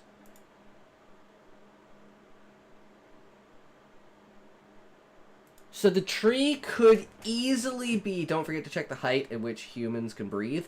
Well, that's the thing. That's the whole point. Because the scene is when they confront the monarch and the viceroy, because of how you travel through the tree, basically teleports them to the top of the tree. And then all the characters are suffocating as the monarch and the viceroy are standing there gloating over them, being like, you puny beings have no idea what you're fucking with. And then Fafnir comes out of nowhere and smashes down on the thing. And Fafnir's like the size of multiple cities. So he's massive. And he basically like grabs the monarch and the viceroy and like throws them off of the thing. And they're kind of just like flying in the air. And he's like, okay, get out of here. And they're like, come with us, come with us. And he's like, no, I gotta do this. I gotta hold them off. And then they all book it back inside of the tree and fuck off. So at the point where you can't breathe anymore, let's see that altitude. Altitude at which humans can no longer breathe. Then double check the height at which trees can exist. But the thing is, the tree is not just an ordinary tree. It is the crystallized essence of consciousness. So, in essence, it really doesn't... It only needs to be connected to Gaia's shell, and then Gaia sustains whatever energy is needed, basically on a quantum level, like quantum vacuum energy level. And that's how they operate as celestial beings.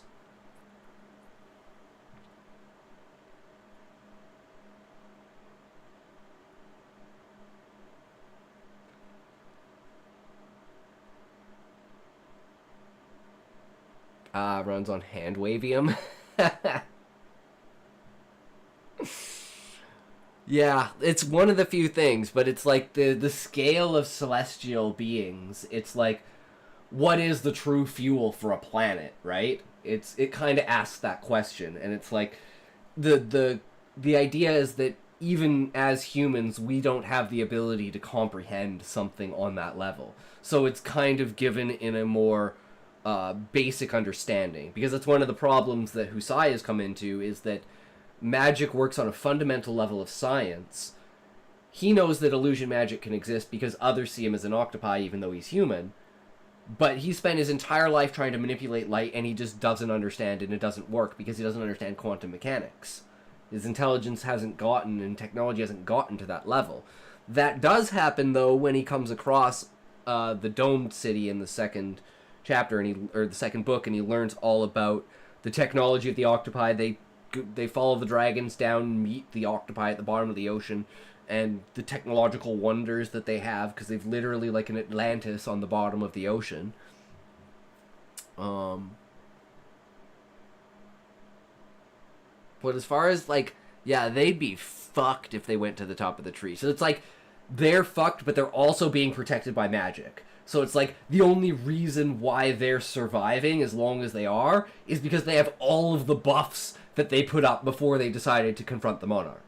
So it's like all of their contingency plans are being enacted, and they're slowly dying, but it takes a couple of minutes. So it's like Fafnir can basically get them out of there before they're completely stuck. But the idea of it would be like Gandalf stuck on the top of the tower. But it's all the characters. And then being, you know, Fafnir's like the eagle that comes to protect them and save them, but has to wind up sacrificing himself. Doesn't have to, but does, because of a character flaw.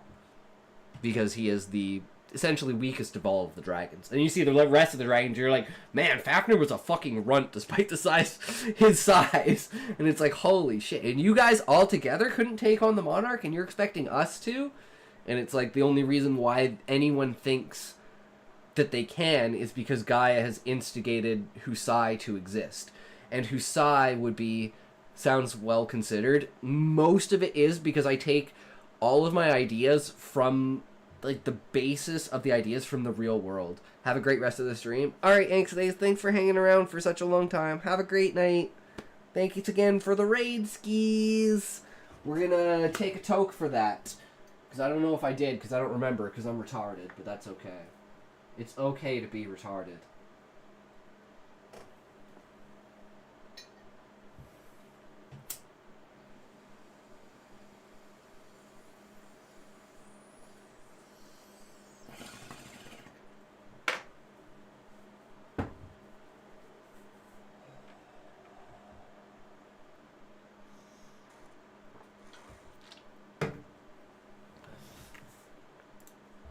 I guess we forgot to turn this on, but whatever. So yeah, we're completely screwed at 8,000 meters, which isn't even the height of Everest. So it's like if we're talking 100 kilometer to an 80 kilometer high tree. Now we have to look at the ratio of the trunk of a tree. So, hey bro, Valiant boy, welcome, welcome. How's it going, good sir? Welcome to the stream. We managed to get through the React section, so now we are doing a comprehensive construction of the geometry words of the tree to see how big it actually is. What is the size of the tree? And we're going to hammer it down in numbers using real world effects, because we're just basically going to say that Gaia's the same planet as Earth. So far we have what... Bro, I'm so happy. What happened, Valiant boy? Why are you so happy? We have the height of Everest. I found a joint roll. Damn! Congrats, bro! Smoke it up! Blaze it, bro! So, Everest is like 9,000 meters, right? Which is like 9 kilometers. But, like, it's tiny in, like... It's like... as tall as it is wide. I need something bigger. So we're going like a 400 square kilometer. Like this entire area is the volcano. And then this is the tree inside. It is absolutely motherfucking massive. I don't know what our other map is of like... because I don't think we need this anymore. So let's find...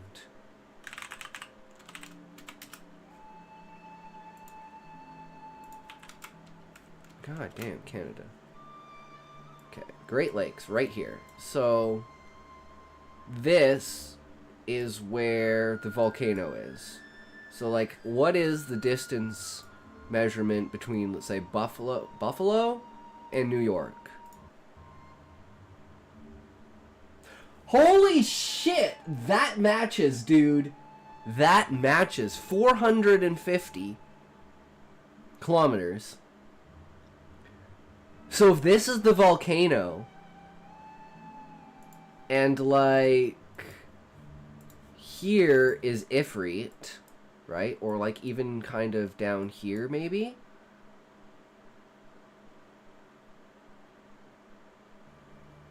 That's literally perfect. See, that's how good our world building is. Things just match up.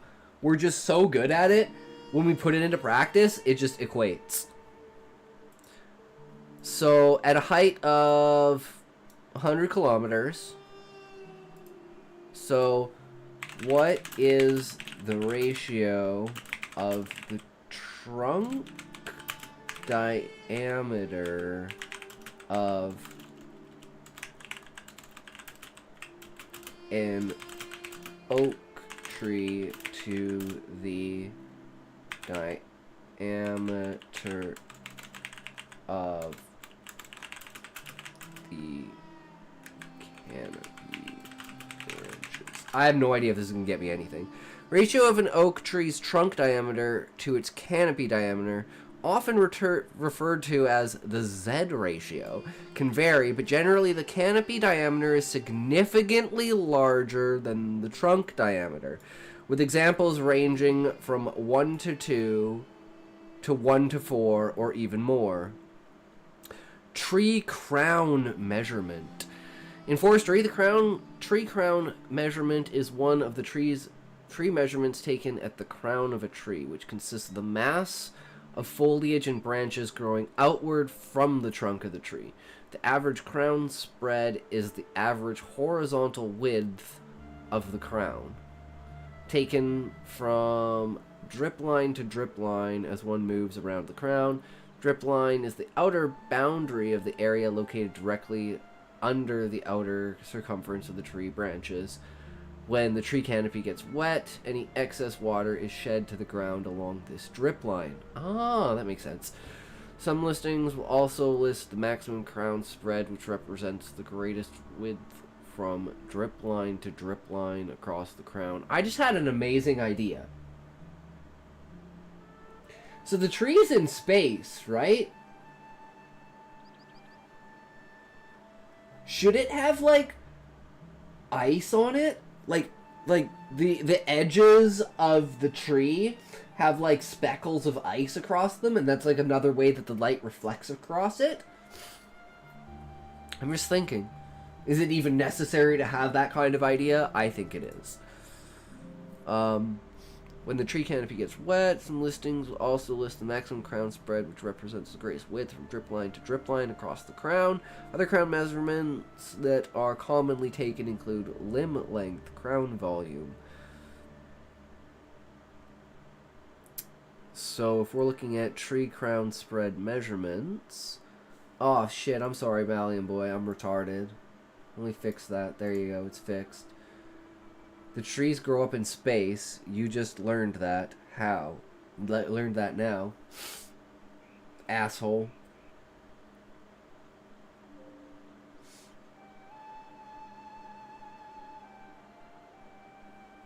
I'm very confused, Valiant Boy, but this is the idea. Okay, that's what I thought. I was like... Okay, cool story, bro. Sometimes I wonder if it's the English, like if it's a language barrier, or if you're fucking with me.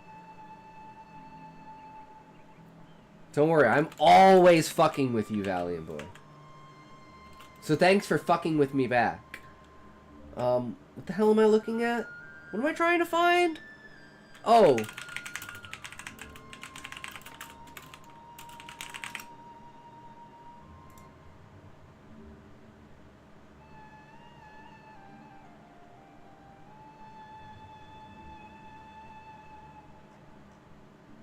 Bro, that's our job.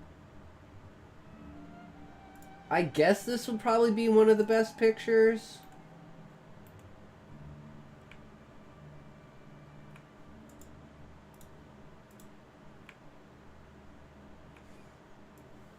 But instead of that, imagine like this would be a sapling, right? So like look at where the cloud level is. Oh, that's another thing. Where is the cloud level? Like, what is the average height from the sea level of a cloud? 6,500. That's not even at the peak top point of the volcano. let alone the tree trunk itself. Bro, that's your job. You didn't activate it. 1,000 meters, I think.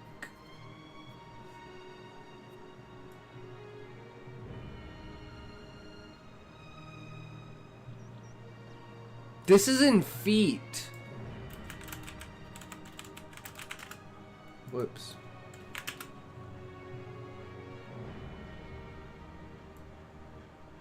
Test. 2 to 4 kilometers. 2 to 4 kilometers is about the average of... So that's actually only halfway up Everest. Because Everest is at 9 kilometers. 4 milliliters. Milliliters. I'll milliliter your liter. I know, 62. 62 milliliters. What? Bro, you're in space on 4 kilometers high. No. Wait, did I get rid of it? Yeah, low orbit. Low orbit in space is considered 100 kilometers. Like, space station's at 400 kilometers.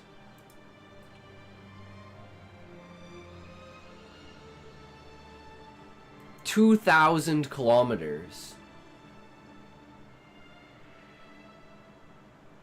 The Nemo point.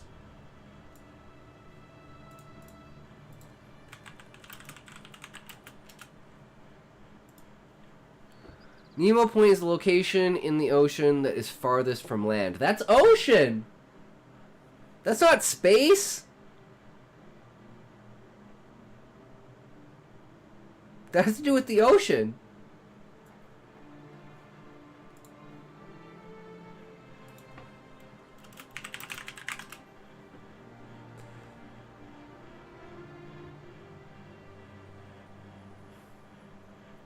I am listening, Valiant Boy. I am listening. Convince me. Fuck you. Convince me. Where am I going wrong? What am I doing wrong? Push me in the right direction.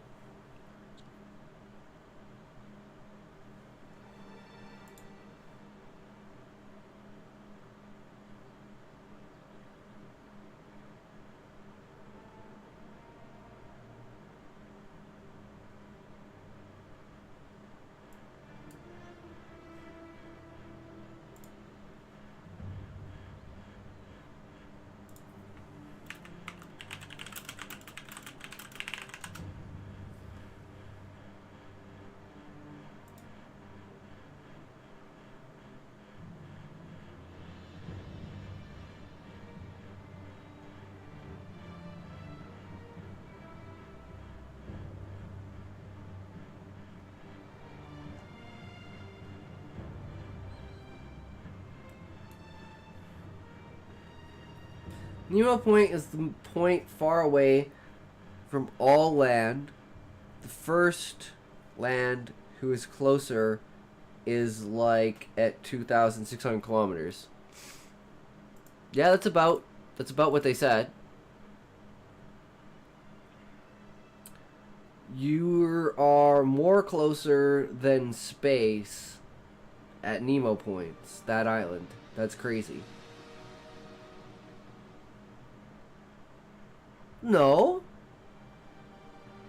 Because if orbit is 2,000 kilometers and Nemo is 2,600,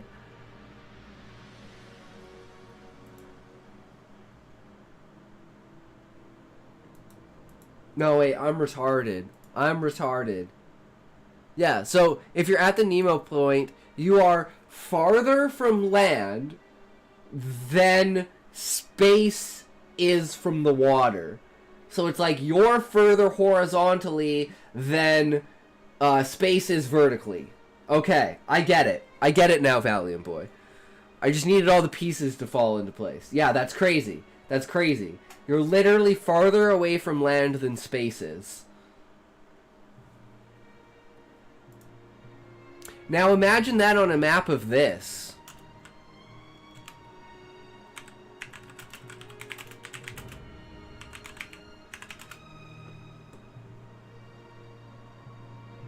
Oh, they don't have one. I love spread to you some cool facts like that. Yeah. So imagine this. Let's imagine Pangea, right? What would the Nemo Point look like on a planet with a single massive continent? How far away would it be? How far do you think? If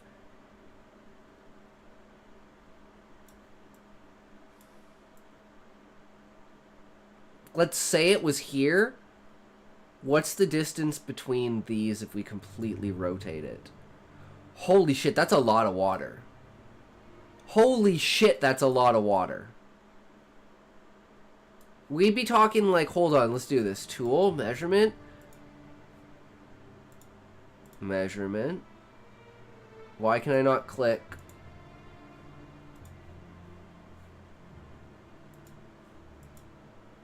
What the fuck? Why isn't it letting me? Measurement. There we go. From here.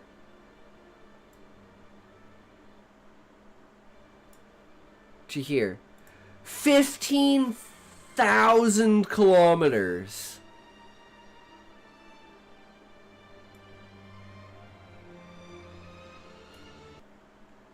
Okay, now from here across, that should be double, right?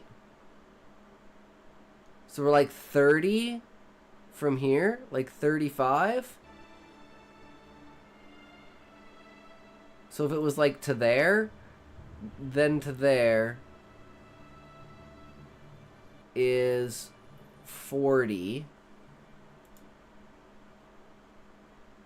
So that's 40,000 kilometers. I am so happy. Yeah. That's insane. Okay, at what point is that though?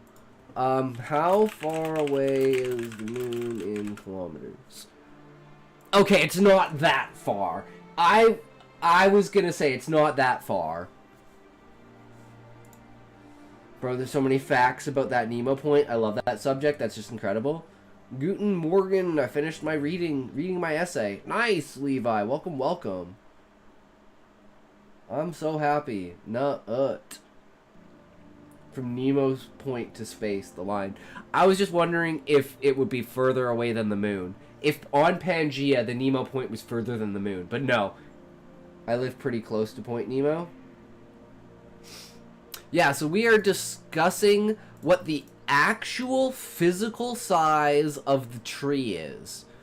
So far we have Everest is at 9 kilometers. So if we go back to wherever Everest was...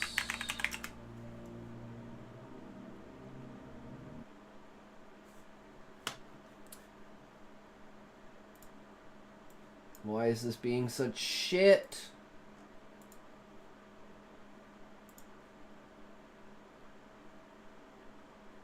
Yeah, Levi just woke up. As far as closeness to a remote point goes. I thought I was in the middle of Value butt fuck medication. nowhere. Yeah, I don't know. My internet's freaking out, guys. Are we dropping? Are we dropping? Okay, we can get rid of this one and this. Like, it should not be freaking out like this. What's up, internet? What are you doing? There we go. Okay. Bonjour, Val Kilmer. Okay, so we have like this entire range here, which is about 450,000 or 450 kilometers. I love this actor. 450 kilometers and 9 kilometers up. We're gonna double that and make it 20 kilometers up. So if we grab our notes and we'll go notes on the structure and size of crystalline tree. The mountain range of the volcano that the tree sits in. 20 kilometers up fits with it being impossible to breathe at the top. No, Levi. That's the height of the volcano. That's where the tree starts, not where the tree ends. The only reason they can survive, and I was talking to Angsthace about this earlier, the only reason that they can survive even seconds is because of the magical protections that they literally, before this, they were expecting to go into the ultimate battle that they've ever been in. They have every single buff on they could ever have. Every contingency plan they could have ever thought of. And they get teleported to the top of the tree. And it's like, that's the only thing keeping them alive, is those magical barriers and contingency plans that they put in place that they knew they would have to need against the Monarch. So it's like, otherwise they would just like instantly freeze once he stuck them up there. And the only reason the Monarch and the Viceroy can live there is because they have genetic engineering. And the only reason Fafnir can is because the dragons don't need to Where breathe. you reach to Nemo points, there's just a red flag who tells you that you're fucked up and nobody will save you. It's like what is it? Oh my god. This is the funniest thing I've ever seen, honestly. What is it called?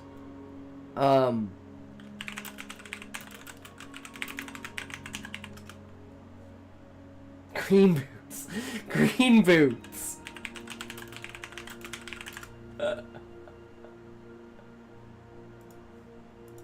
Okay, I don't know.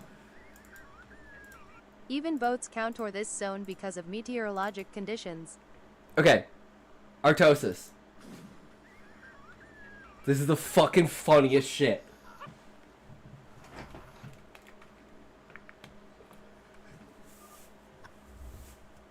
Friend and I broke up today. We were talking about free celebrity fucks, and she chose Liam Neeson. Okay, decent. Even she then left the apartment for some reason. After I chose Green Boots, also everyone in chat, please donate money to my Kickstarter. Oh, you want a good quote from an essay I just read? Climb Everest, but I really need to peg Green Boots.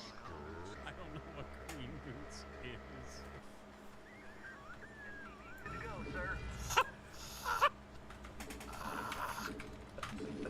is. You have to pause the game.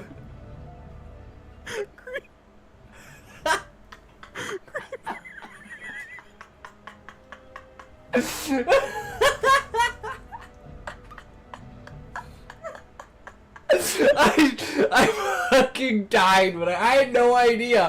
I had no fucking idea.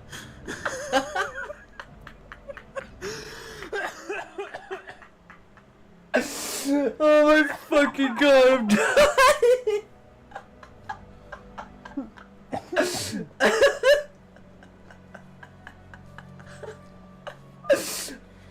Green boots. Ultimately, the course of human history is determined by ideas, whether they are true or false. That does go hard as fuck, Levi. That goes hard as fuck. Okay. Let's go back to the beginning and let's listen to this again.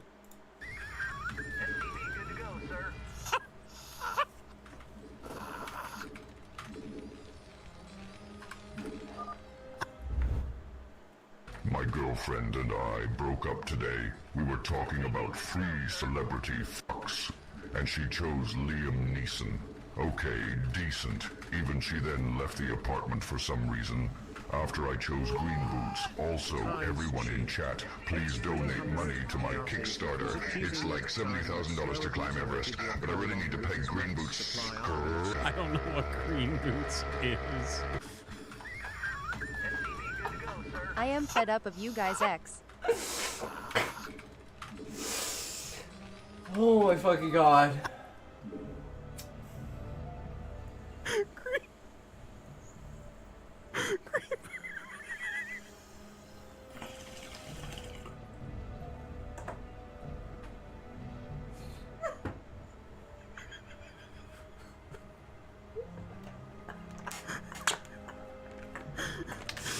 Peak entertainment, guys.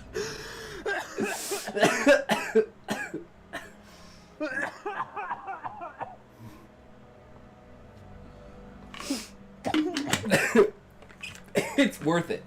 It is worth it. Green Boots is fire.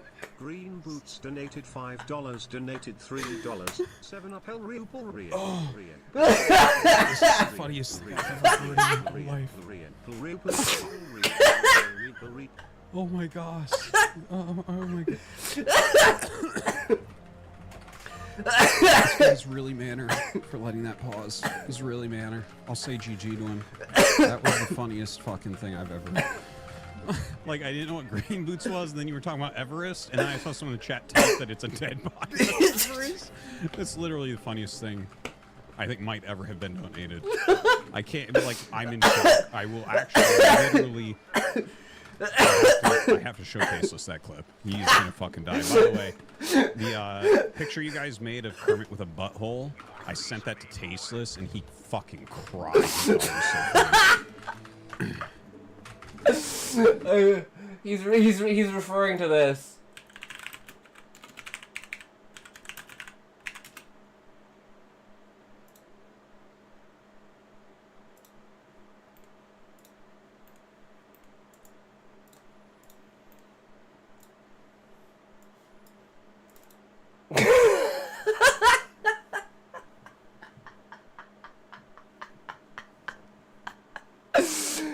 Oh my fucking god. But yeah, just talking about Everest, I remembered this and I was like, Green Boots. It's when you reach Green Boots. That's when you know you're safe, because that's a designated dead body on Everest. It's literally used as a landmark. I wonder if I can actually type it in and it will bring it up.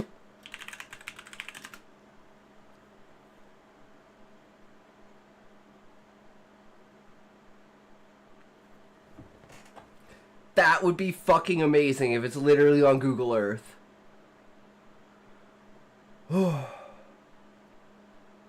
That shit is insane though. I haven't watched that clip in fucking forever. Like, oh my god, it's fucking gold. Yeah, I don't know, my internet is just shitting. What is this? Refresh, motherfuckers? I'd be surprised if it wasn't blurred because it is a dead body. Oh no, I just want to know if it actually, like, you can't see a dead, like, I don't even know if you can zoom in far enough to actually be able to. No. Okay, well let's go here, and let's go. Can you find Green Boots on Everest on Google Earth? Cannot definitively find it on Google Earth due to limitations of satellite imagery. But, like, where is it exactly located? Can I get, coordinates? You can only really see the clothes, but it's still a dead guy under them. Yeah. You won't find a specific Green Boots marker on the Google. Oh, so I was hoping it literally had, like, one of the markers where it's like, this is where Green Boots is. But it doesn't have one. Okay, let's see this Valiant boy.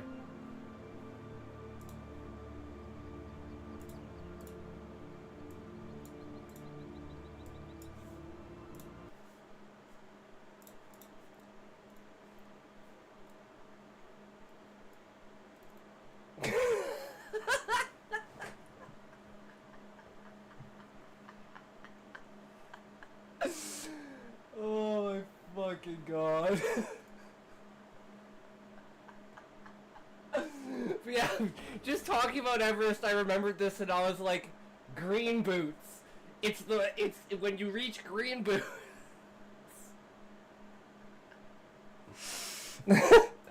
Now do it on Twitch. When you clip Valiant Boy, you gotta clip it on Twitch and on Kick, but do like separate clips, so they're not exactly the clips. Yes, you can, Valiant Boy. You have the power. I believe in you. You can do it. You are the only one who can clip on Twitch, though, because no one's really on there. Or on Kick, sorry, not on Twitch. You can leave Twitch, but just Kick. But I believe the clip works. If you go like this, it works. Let Vals breathe. But it doesn't work here, right? Yeah, so it's like if you want the Kickbot clip, you can just do exclamation He's point actually clip. dying inside. So like Valiant Boy, if you ever see anything that's good, I just had a realization what we should use this for. This should be specifically for clips to upload to my clip channel on YouTube. So whenever you see something that happens that you think is funny, just exclamation point clip. And it doesn't matter how many clips you make. You can make a clip about freaking anything, and we can go through them and see which ones we want to feature on the thing. And then we can go back through the clips and make those clips. You can't do exclamation point clip? Just if you think something's funny or something's happening, just do that. I've been doing the uptime thing, but not a lot. And I found it's really hard to actually catch in the chat when I'm editing. But I said I'd go add emotes. That will be cool. Well, Levi said he's working on an emote. That's why I wanted to figure out exactly where the tree is and what it is. So then we were looking at tree crown size and the ratio between the crown of the tree and the trunk of the tree, which apparently is called the Z ratio. We want to find oak because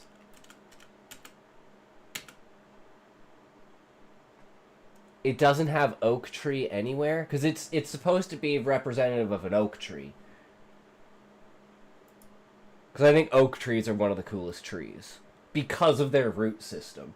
And that's why the root system of the tree is so integral and connected, and it's literally like the catacombs is the root system. I mean, the emote will be thumbnail size, so there's not going to be much scale information.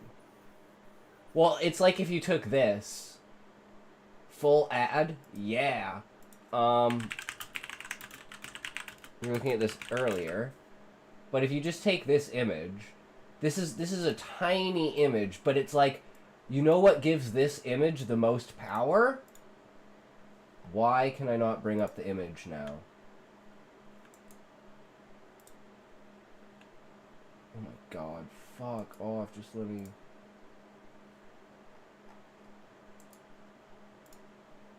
There, holy shit. The clouds. The clouds are the most important aspect of this picture. Because that's what shows you how high up they are. So you want no clouds above you. Pure sky, almost black sky above you. Looking down on land that literally looks like...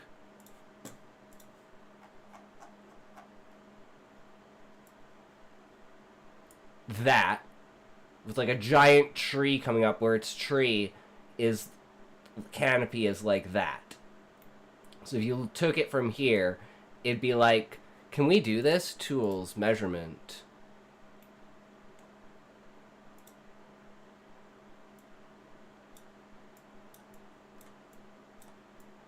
Can I set a space? Can I go in height? I was intending to capture the underside of the canopy and the trunk. Oh, interesting, Levi. I never thought about that. Because if it's above the volcano line but below the canopy, there wouldn't be any clouds. You'd be looking down on the clouds in the distance because of how high up it is. Open like 100 fucking different things because of this. Get out of here. Okay, I think we're good. Nope, one more. There we go. Yeah, it's all about perspective. But I don't think I can do height. But we go to Everest. And we say Everest is 9 kilometers high.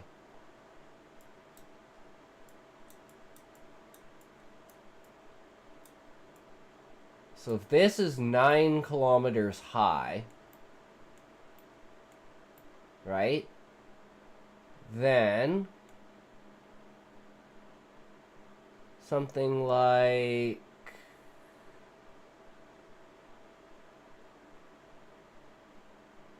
maybe in more if we're going to use the actual Simtar. Okay, we'll use the length of mouse. So the length of the mouse is about 10 kilometers. So it'll be 1, or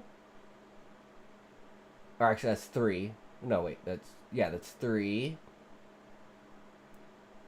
4, 5, 6, 7, 8. It'd be like here. The tree would be like that high into the atmosphere. And then the canopy would cover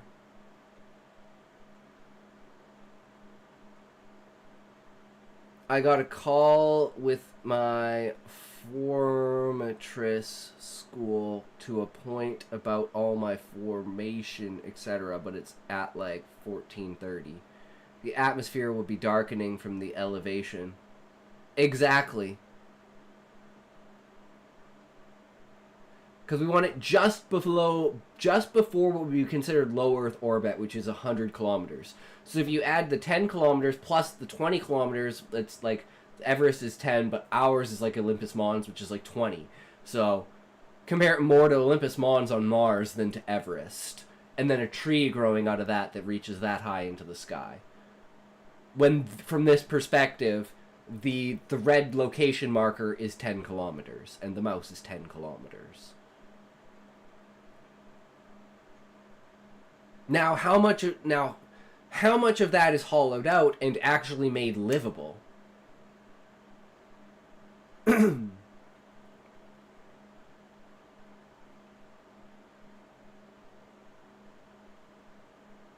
I'm thinking, like, wouldn't there have to be like the thing of Olympus Mons is so wide it'd barely seem like a mountain. True.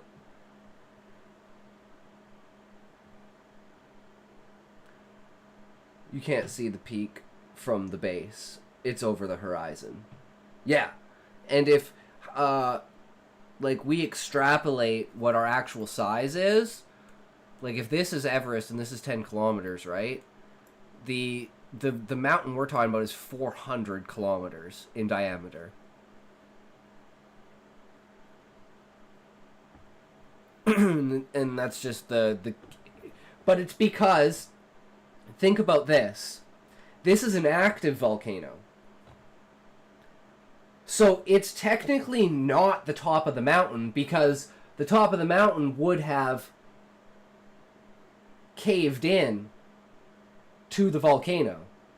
So it's not even at its maximum height at 20 kilometers.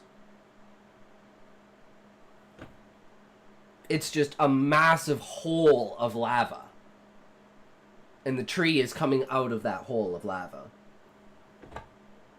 And the direct contact with the lava is what gives the tree the light. And that's why it's like, it's so bright that it doesn't cast shadows, but it's not bright enough to hurt your eyes, because light is coming from every single direction, basically at the same intensity, so there's no shadows that are cast, because all the light just coagulates. But that causes an effect of dimming on the light overall. So once you get like outside the tree, the canopy of the tree, it's like a lot of adventurers, there's like this it's like a barrier where if you go outside of this barrier, you basically have to train your eyes during the day, or like during like dawn and dusk, because during the day it's so bright compared to what you're used to because of the sun. And it's like you get just and it's like creating physical barriers like this that are not intuitable but would be understandable once put into context, allow for the creation of these like zones, right? Like, you've got the first city, which is like your noob zone area, and then it's like as you move out further from it, things get like higher level, stronger, shit like that, right? Until you get to the point where you reforge the world into a new game plus aspect by, like, for instance, when Garuda's taken over and they're defeated, I stay here. Okay, Valiant Boy, sounds good, bro. Today? Sure. Sounds like a plan.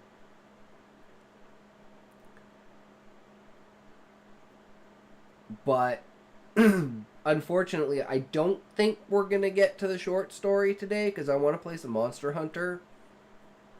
And I think we're only going to go for 3 hours because I'm tired as fuck. So, yeah. Even though but I'm gonna explain the idea for the short story. I'm not gonna do an outline for it yet or anything.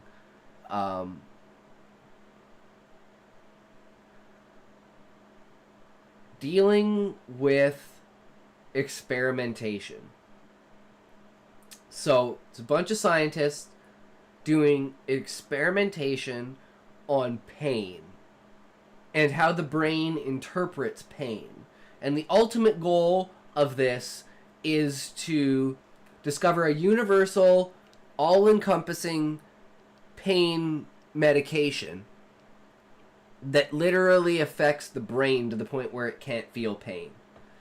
And the entire story is basically the scientists torturing animals to learn about how the brain interacts with pain. And it's supposed to make the reader feel extremely agitated, angry, and, like, defensive. And then the twist to the story is they're not actually experimenting on animals, they're experimenting on plants. And then the question to pose is, if I no longer have that anger and that visceral, like, uneasiness in me, why? Why do I treat plants so much differently than I treat animals? They're both living things with their own, you know, small piece of existence. Some people argue, Levi, that the roots premise makes less sense. The roots of trees can be considered to be the brain of a tree because of the interconnectivity between the roots of the trees, as well as the fact that there is actually research going on right now, and the purpose of this research is to figure out the ultrasonic waves of sound that plants make when they are in stress, in order to use that sound to activate sprinkler systems so that when plants get to the point that they need water, it'll activate the sprinkler systems, but it won't activate the sprinkler systems when the plants don't need water. So it's like getting the plants to the point of screaming and then watering them, just to automate the system. That's where the basis of this story comes from. So there is precedent in the real world, in science, that plants in fact can and do make a response to their environment. Whether you want to believe that that is consciousness, or it is just like water vibrations or some sort of something, I like to believe that it is an essence of consciousness. But that's my own philosophy and opinion. So I love the concept that, you know, vegans are all high and mighty that they eat plants. Even though I'm like, on a conscious metaphysical level, I believe what they do to plants is worse than what people do to animals, because sometimes they'll just eat the plant whole. In the case of like fruits and stuff like that, right? Like, you're literally, but you got to think about it again as the fact of, oh, the fruits eventually fall off of the tree, right? So it's like, there is a certain, oh, well, then that's just like getting fruit from a tree is like milking a cow. It's like you can make the comparisons. Whether they're valid or not is a completely different thing. I was going to say only eat fruits because that's the part of plants grown to be eaten. Yeah, it's literally like it's literally evolutionary. It's not even that they're how do you say, it's like made as a defense mechanism. It's literally made as a procreation mechanism. Fruit is made so that the seeds of the plant can be spread to multiple different areas, right? Same goes for mushrooms, since the mushroom is the fruit part of a fungus. Exactly. It's the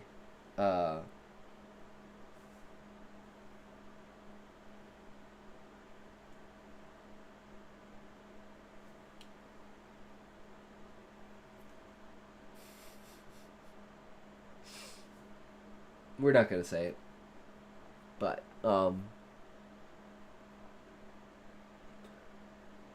the ratio seems to be like, come on, where is it?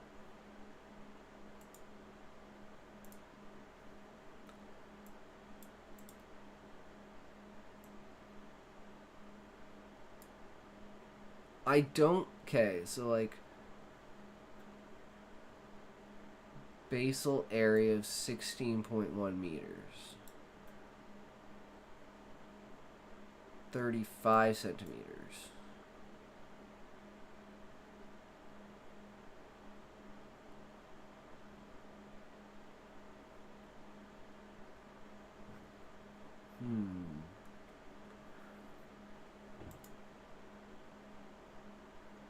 So we're going to say if the trunk of the tree is 20,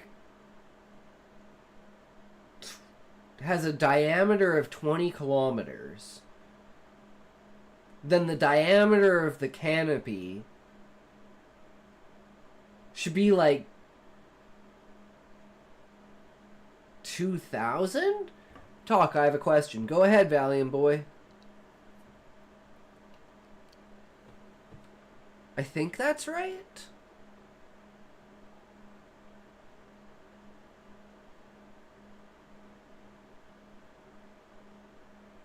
No, that's times 30. That's way bigger. I can't use to make gigantize emotes or something. When I buy 200 bits, I can't use to make gigantize emotes or something. Like power-ups. I have no idea what that is, Valiant boy. You lost me, bro.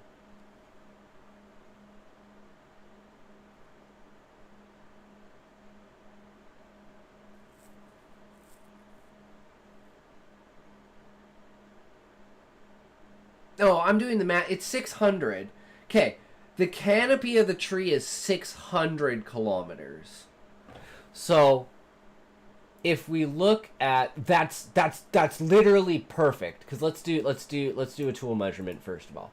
If we say this area, whoops, is, no, that's not right.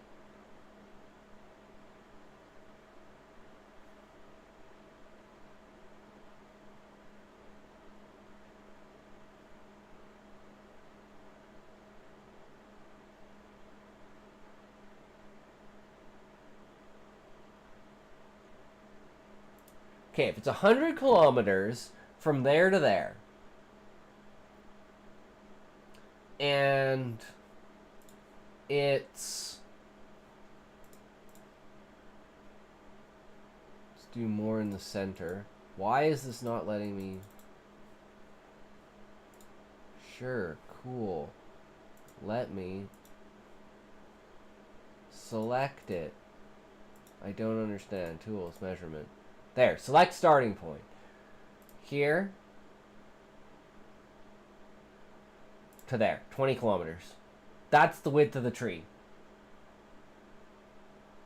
That scam, I offer 200 bits, you remember? And I can use that. I don't know what you're talking about, Valiant Boy. I'm sorry, man. I think there's two different things. I have no idea, Valiant Boy. I honestly have no idea what you're talking about. Like, the fact I didn't have a notification when you first cheered, and then... Because there's when you give me bits, it's called cheering.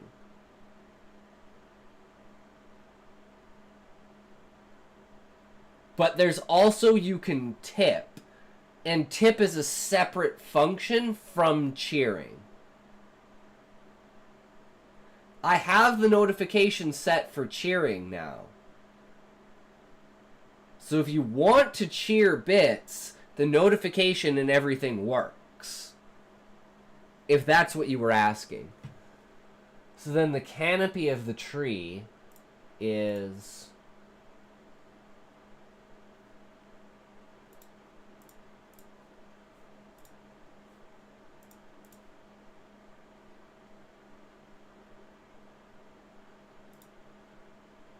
That's 100.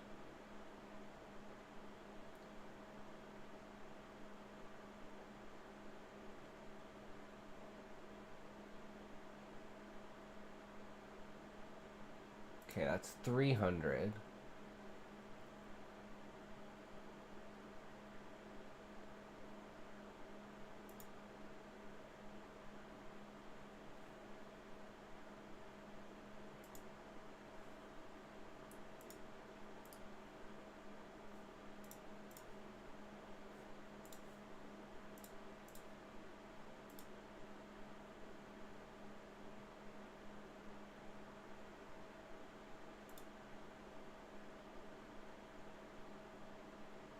Wait, why does that say... Oh, because it's calculating both of them. Right. Okay. Yeah, okay, that's perfect. That's perfect. Shop dumb. Oh, so you can gigantify emotes by clicking the icon next to the input box. It doesn't look like it works for the overlay on the stream one itself. Oh, I didn't know that. That's cool, Levi.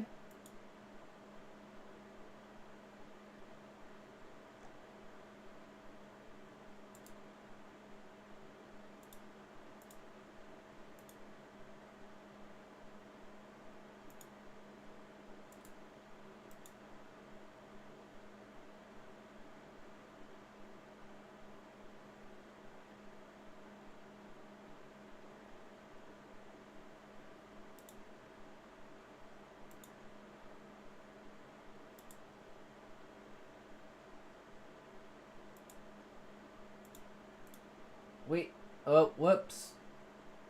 What did I do? What did I do? I did not mean to click whatever I clicked. Some of these can be done using channel points rather than bits. Doesn't look like it works for the overlay on the stream itself. Oh, I already read that. I'm confused. What do I click? Levi? Like, I've got the emote here, right? Like, what do I click to make it, like, big?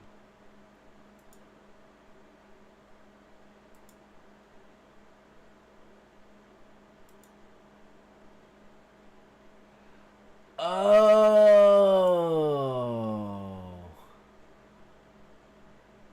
I can't do it. That's bullshit.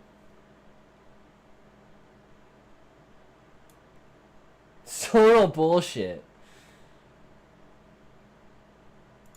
But yeah. So now we take a look at...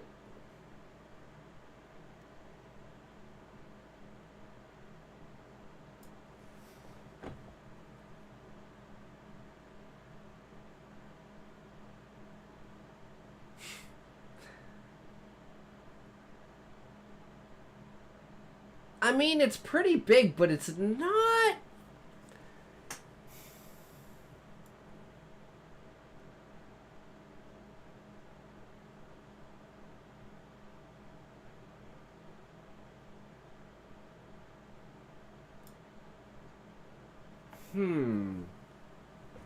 It seems smaller than it should be.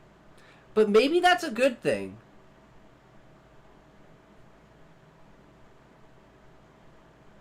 Maybe we need to scale down the size of the world. I will not play with that. I got like $30 on my account.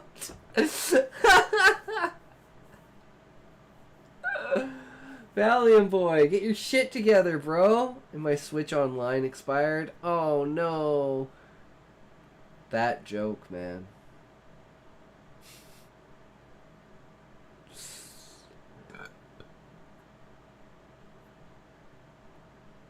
Okay, what does it look like if we make the world 10 times smaller? So, what does 6,000 kilometers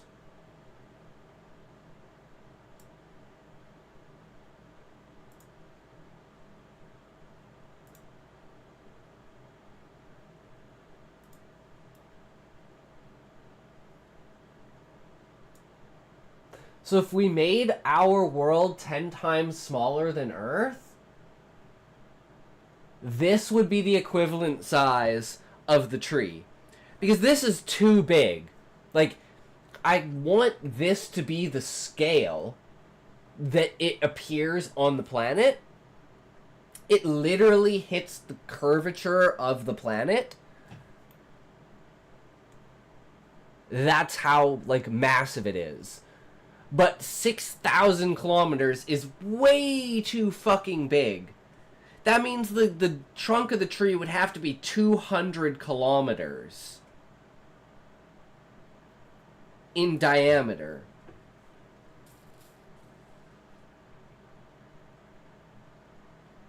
But then it would only be 80 kilometers high.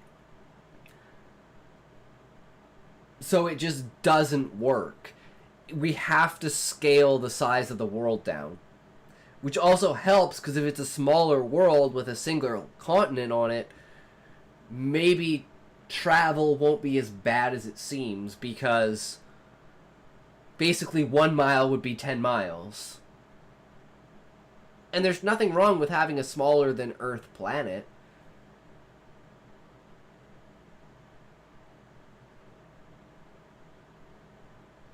Because I've always wondered, what is the appropriate size to give the planet? And it still only has made one moon, so it's a very early state as well. It's not like there's 8 other planets in the solar system. I'm on a good position. I live with my dad, can't complain. Hey man, I live with my parents. They're like, leave when you're ready. I'm like, I'm never ready. What's the joke? You're living with your parents until your parents are living with you. So I got about another 20 years and then my parents will be living with me. So it's just a waiting game.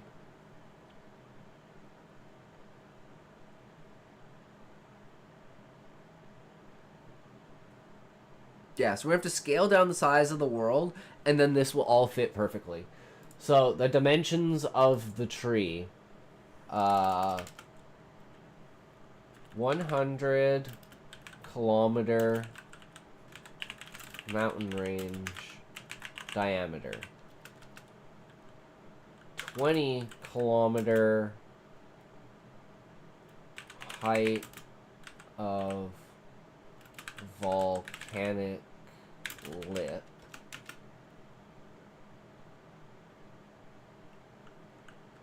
20 plus 80 kilometers from the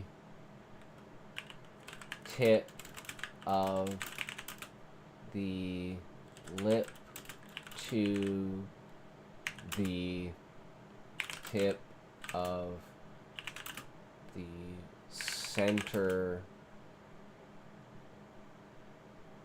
most top trunk piece in the canopy? Question mark? I stay at 30 with my dad. He will kill himself. I'm 21, and that's why I'm studying on vet formation school, animals, etc. Struggling root but I'm doing my best. Hell yeah, man. Keep on trucking. Keep on giving her. I believe in you, Valiant Boy. You got this. You got the power. Canopy diameter is 600 kilometers. The planet size is roughly 1/10 that of Earth. Okay, boom. There we go. We have the tree and the planet size kind of all set together now. So, ideas, notes on the structure and size. Crystalline tree structure.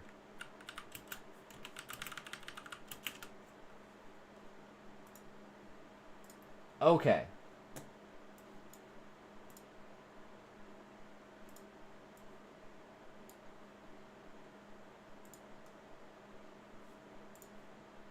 Now we can play Monster Hunter.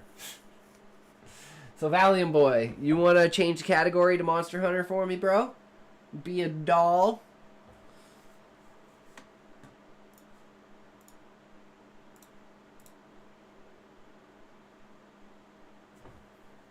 I'm just gonna grab my snack out of reach.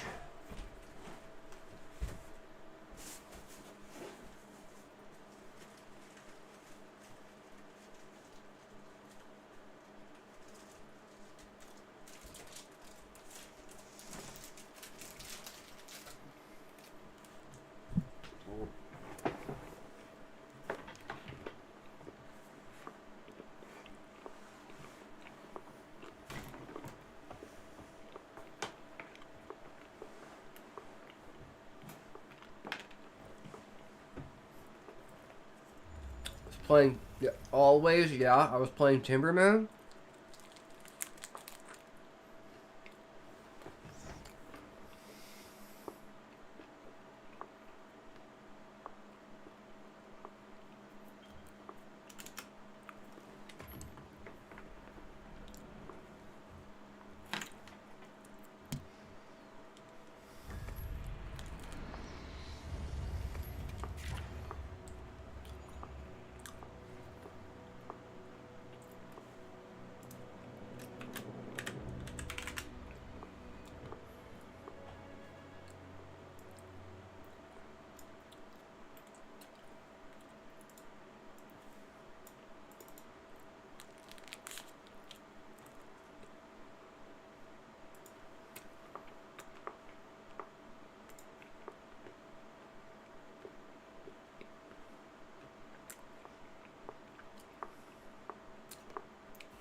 The fuck is this, RuneScape?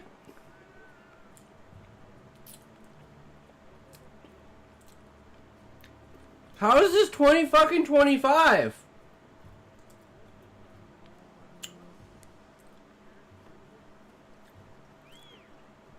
I guarantee you, I open up worlds. Doesn't fucking do this shit. I do not know why their textures don't load in. It's like, if the textures haven't loaded in, don't load in the screen yet. Look at my character.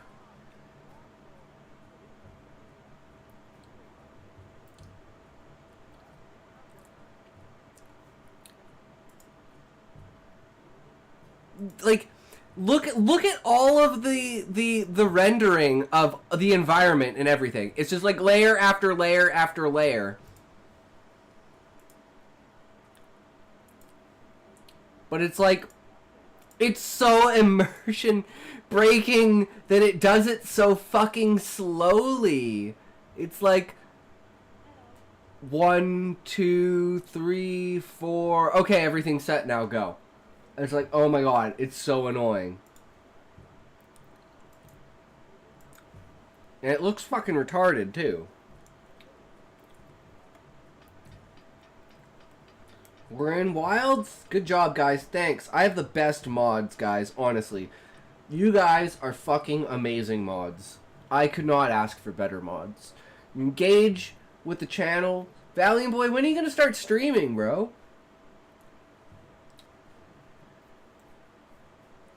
We need to get you into the streaming club. Then it'll be me, you, Levi, Muffin. Then we get Mayo. We get Eggy Mayo in here. Like 5% of the time we remember to remind you to change the overlay. Thank you for the overlay reminder. For now, me and Kick. This being the 5%. Yeah. Legit. Okay, well, we've got this badass weapon, so we might as well use it. I don't know how to get more of the things, but I've done like most of the stuff that I can do at this level. So I don't know if I just need to go out and just do more.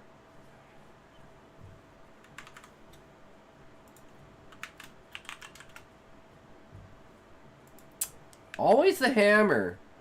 Because you're always on Twitch and you know 999% more Twitch than me. But that's what I said, is you're never going to learn if you don't start. I said go back and watch my VODs, like, from when I started streaming on YouTube. And it's like, I didn't know shit about anything. You just do one thing a day. One thing a day. Do you know how many things you can do in a year if you do one thing a day? 365. That's a lot of things. It's but just I am fed up one. to change Kick and Twitch. Sometimes 366. True.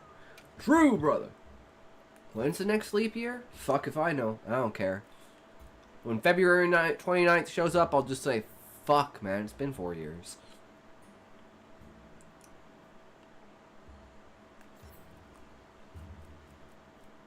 Hammer. Can we get a better hammer? And me, I moderate all on Kick. You can do the job on Twitch, Levi. I'm not always here. We stream at the same time pretty often. True. This isn't your job either.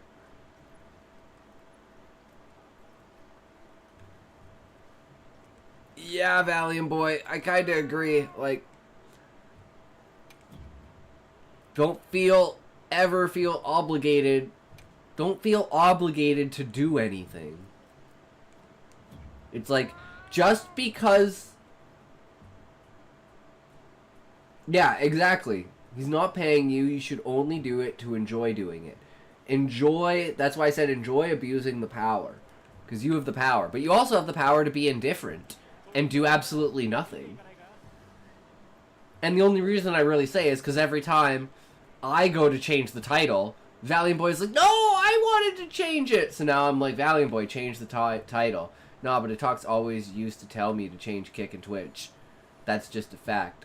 The reason, Valiant Boy, is because every time I changed it, you would say, man, I wanted to change it. And then I just let you do it. So it's just a natural occurrence of events.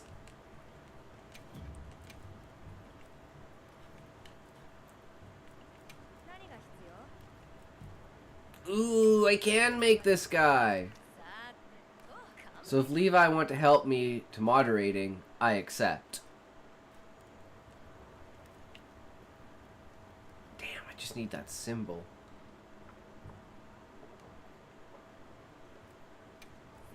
I accept, that's just it. Yeah, everything's maxed out. I can't get anything new. What do we got on the map here? Wait, what's this exclamation mark? Item trade. Okay, I don't think I care about that. Ooh, a Rathian with a gem. Tashkoma. Lango. Valahara.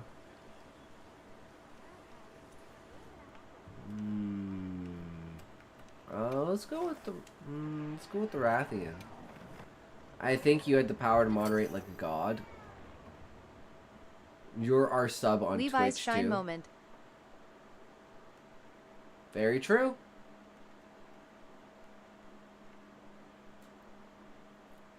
The support is real, guys. Remember that.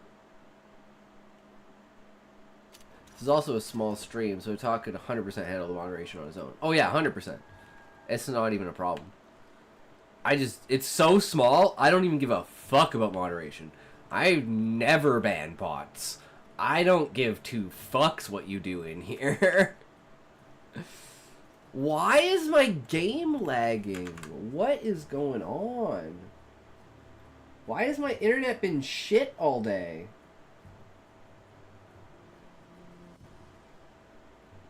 Like, I don't have 400 tabs open.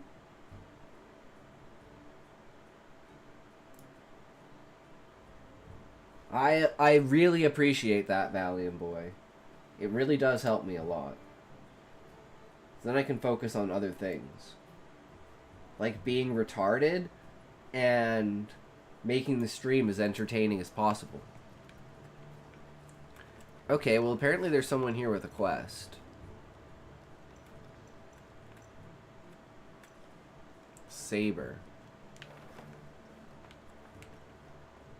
You feel me? There's no pressure. You makes me laugh. Well, I'm glad. It's good. Saber.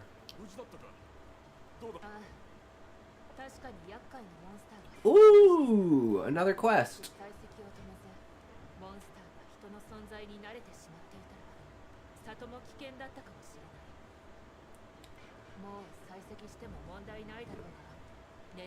If you want, I'm retarded.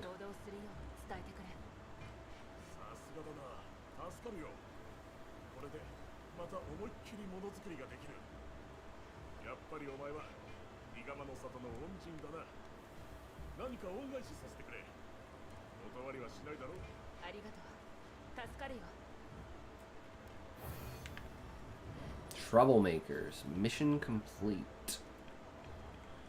Is that just handing in the quest? Yeah, I think that was handing in the quest.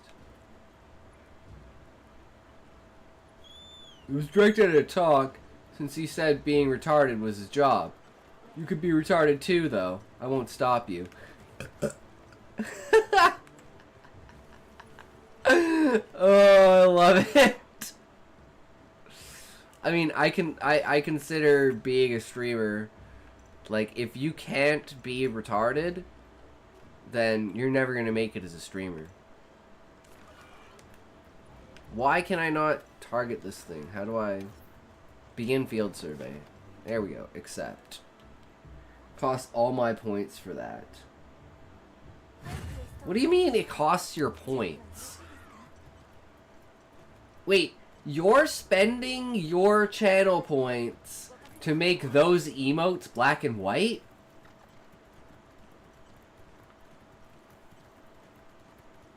Why?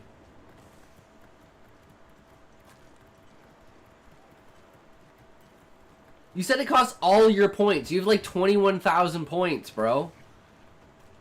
Like, what is it, 1,000? Oh, to unlock, not to just use. I'm like, is he using 1,000 points every time he sends that emote? What the fuck? Oh, I'm confused. See, I don't. Again, Valiant Boy, look at me. I don't know anything about Twitch. I'm just faking it. Fake it till you make it. You think I know how to use hammer? I'm fucking button mashing, bro. All I know is hit head, be good. Hammer, great. Hit head. Make swing, hammer, great. Can't make hammer swing, no good.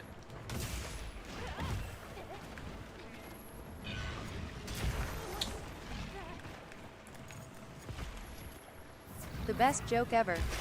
Your mom.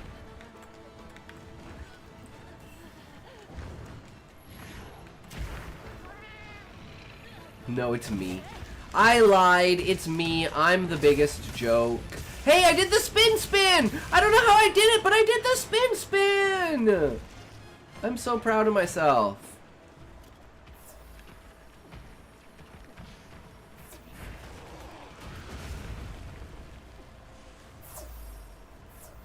Spin to win! Boom! Boom!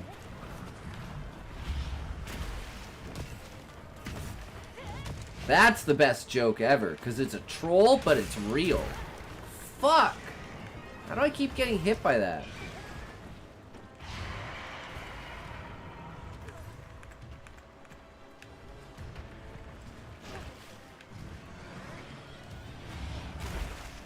Why am I not using the antidote? I'm gonna die of poison because it's not fucking using the antidote.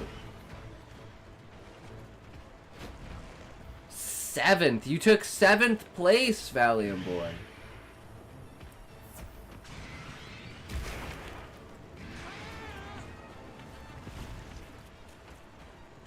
Is that a Cumatrix?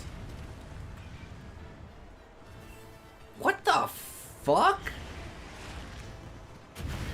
Ow! Hey, I wasn't even paying attention, Rathian. Leave me alone. That's unfair.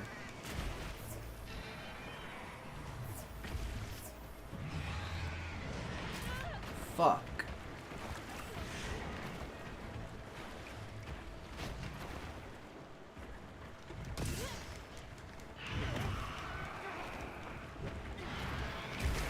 Ooh, finally dodged that one. Hammer's so slow, though. Oi. Oi. That's some good mud. Yup.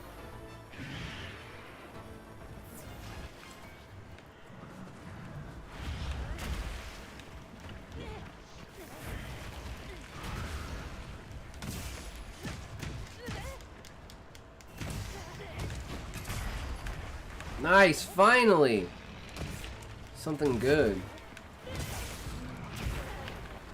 And then I remember the last time I used the hammer, I died to fucking Arkfeld.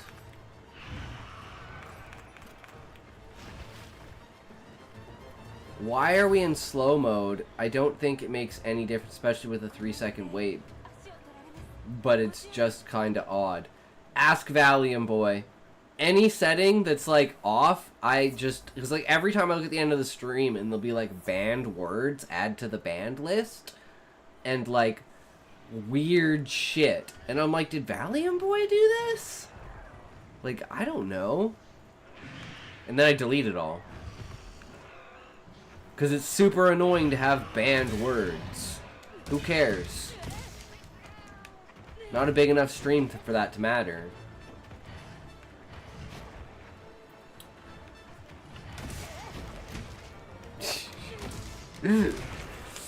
It's okay, Valiant Boy. It's part of who you are.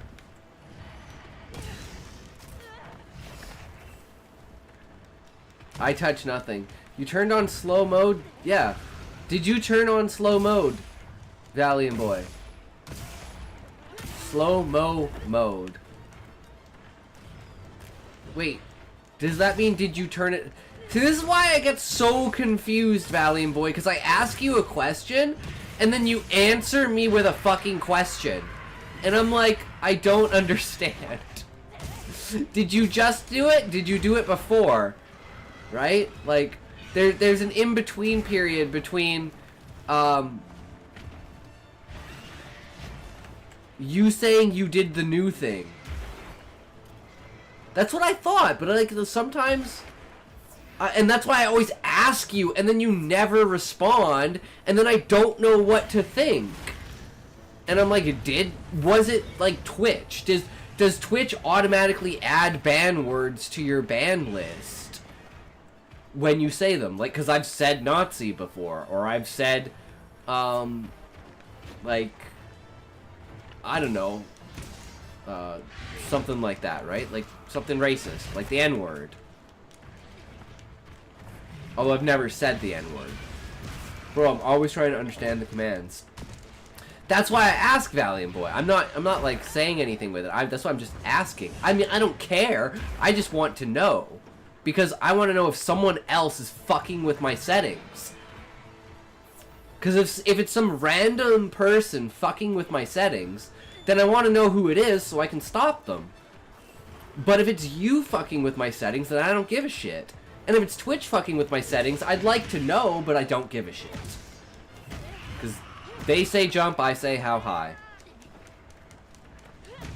I just want to know how the fuck I use... Yeah, so that's why I don't care. Because if If changing a mode gets you what you need in experience to be a mod, then it's worth it, right? Because it's like with the YouTube thing with Dookie. It's like, I don't know how to use YouTube, so I'm fucked if that happens. So it's like, it's nice to know that other people know how to use the commands. Because I sure as fuck don't. So when you say I know what I'm doing when I'm streaming, I really appreciate that as a compliment, because I have no idea what the fuck I'm doing. Half the time I don't know what the hell I'm doing on the stream until 3 minutes before the stream. What the hell? Why does this Rathian look so fucking weird?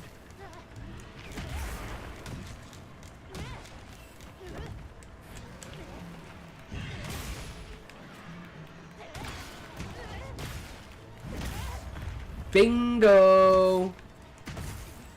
I don't know what timer is supposed to do. I think I have to have a timer set up, but I don't have one set up. It's like those commands I'm not really sure about, right?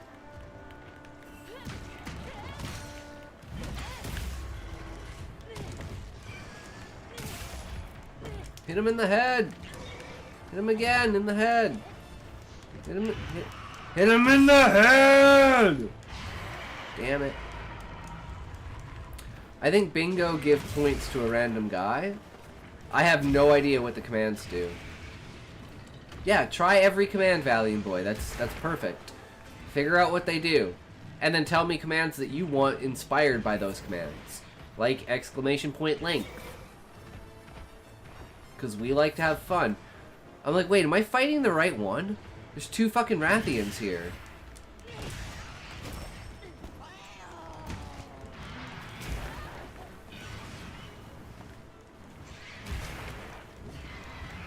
Raffle has begun for 1,000 crystalline shards. It will end in 30 seconds. Enter by typing join.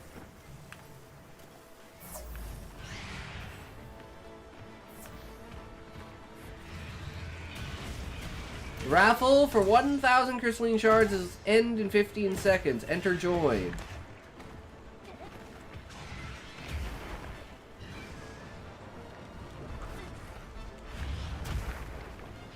Raffle is ended. Levi won 1,000 crystalline shards. Congratulations, Levi! Oh, damn, we mounted him. Or her. Can you set a timer on that? Like, for like 5 minutes? Instead of like 30 seconds? Or does it have to be 30 seconds? I was thinking about the talent command, and it might be fun to have that accept an argument for what the talent is in it. Ah!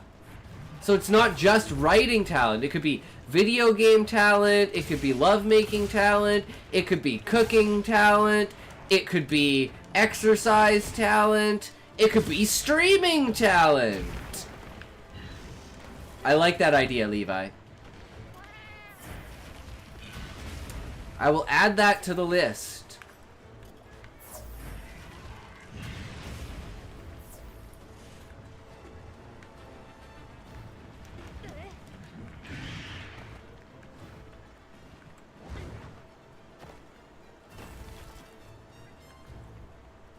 World War III. Oh, he burrowed. You're fucked now. Burrow Wars.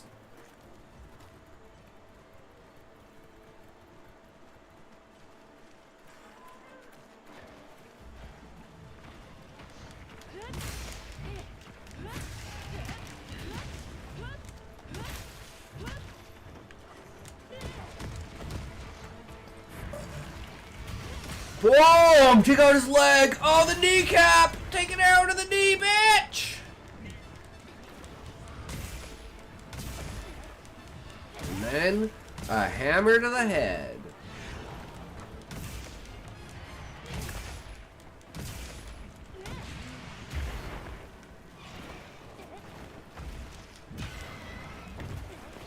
$27,000 points. Damn, you're ranked 5.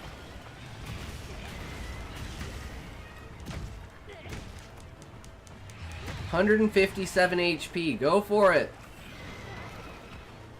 1%! Valiant Boy, you're so bad! You hit 1%! That's insane! How do you have such low... You need to work on your writing, bro. Like, your fundamentals must be terrible.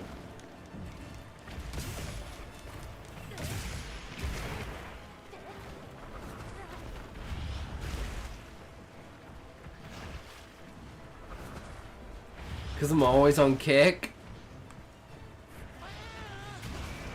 Twitch is biased. Stream Elements is biased.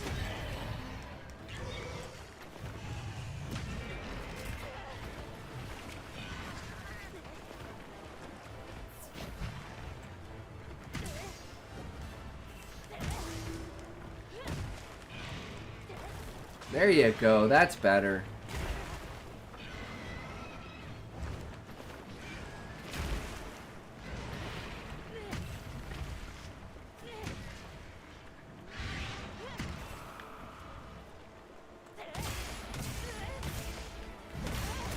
Smash wound, double kill. Ow. Sucks, yeah. What?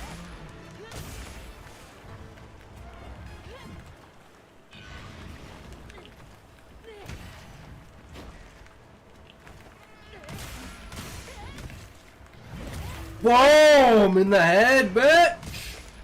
What you gonna do? Nothing! You gonna run away again.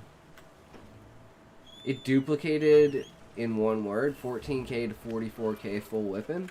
Well, check this out. I'm rank 1. Bitches. I may not have any points, but I'm rank 1.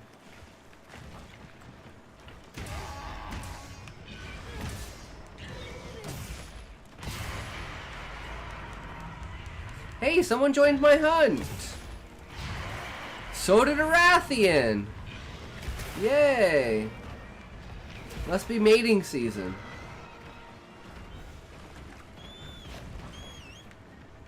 Sorry I quit Twitch. Yeah, Valiant Boy, no worries. No obligation to be on Twitch. That is the reason for multi-streaming, so everyone can find their own platform. Too much ping.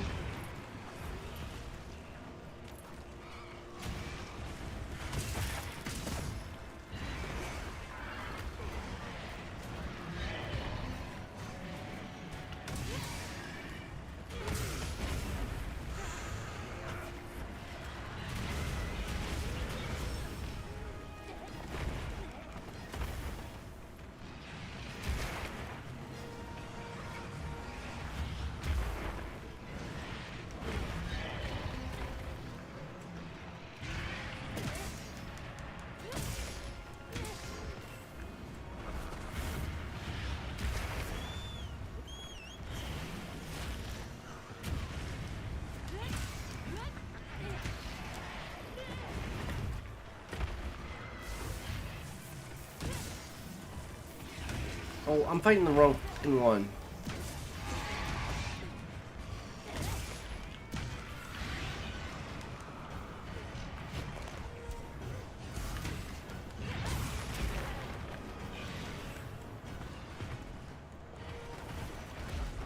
Is he fighting the other one?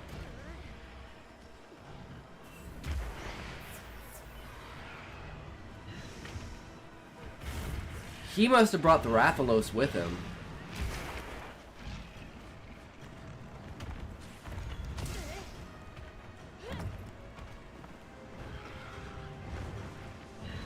I don't know why he's fighting the Rathalos and not the Rathian, if he joined me.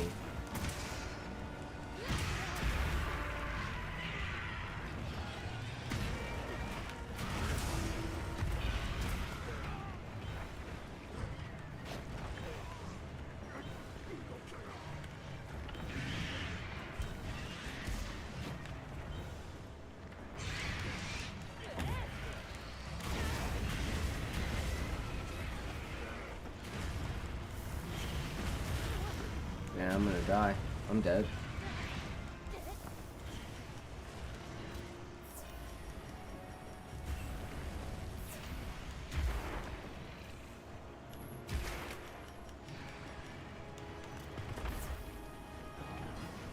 Why is the Rathalos still here?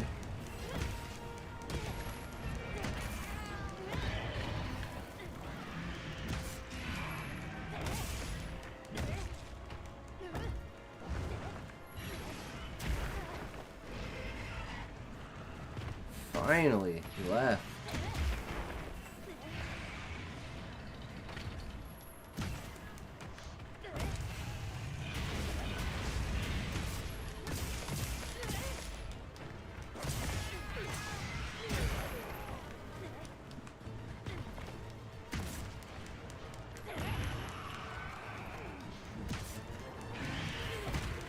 Bitch is running away.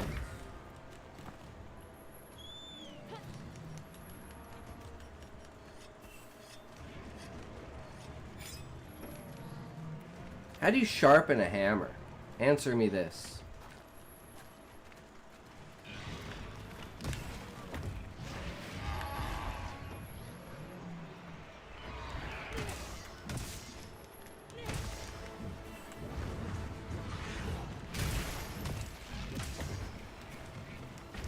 I did the thing!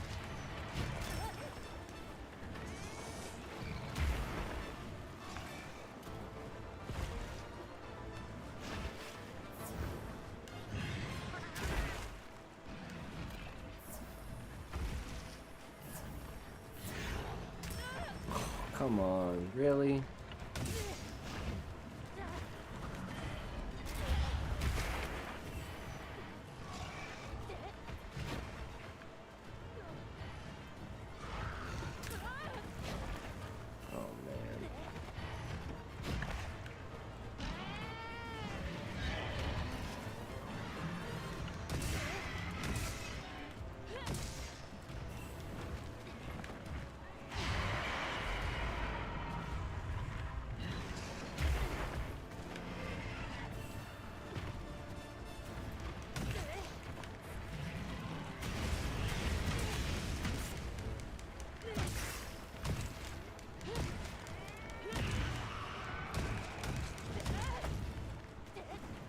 I was hoping I would kill it there. That would have been epic.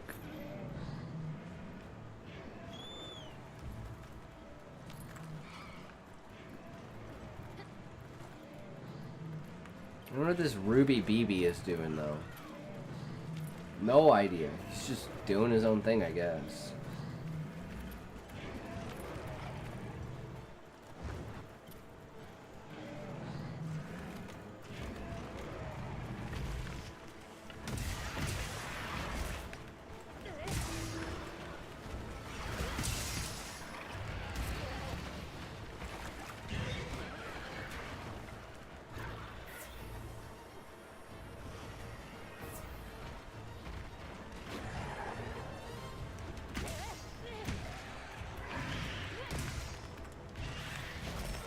Yeah, this weapon is just not good at hitting those.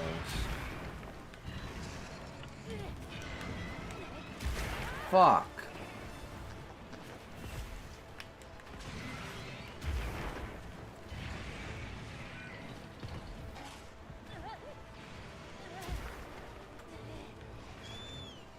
Do they give you any antidotes? They do.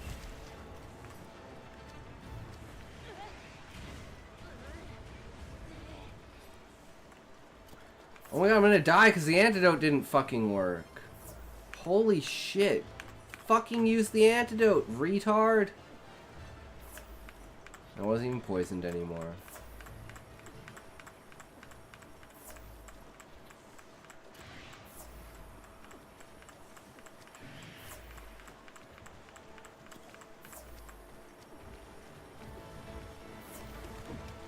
Oh, I missed.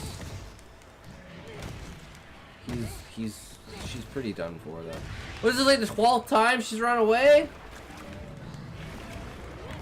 Fuck.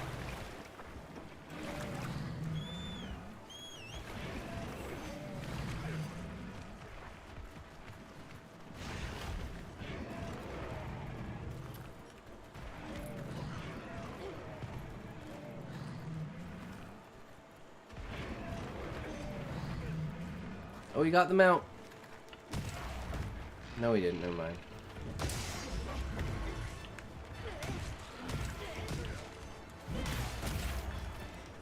Right in the deck.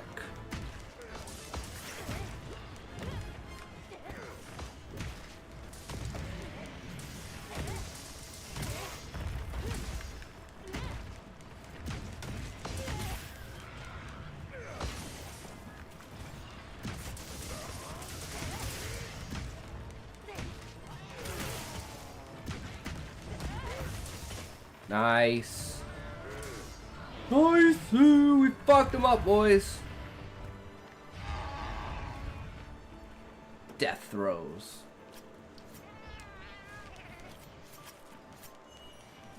Oh, nice. He got a freaking unique. 1% drop. So did I. Ruby! Rathy and Ruby, we both got one.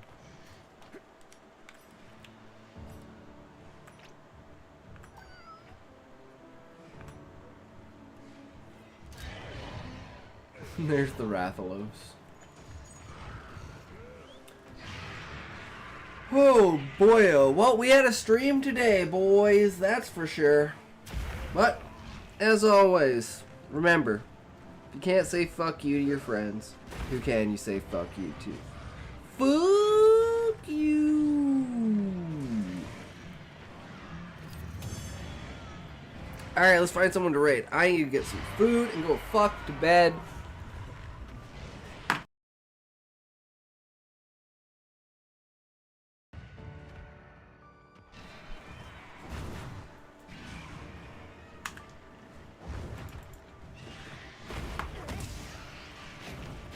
Skip all this shit, just end the expedition.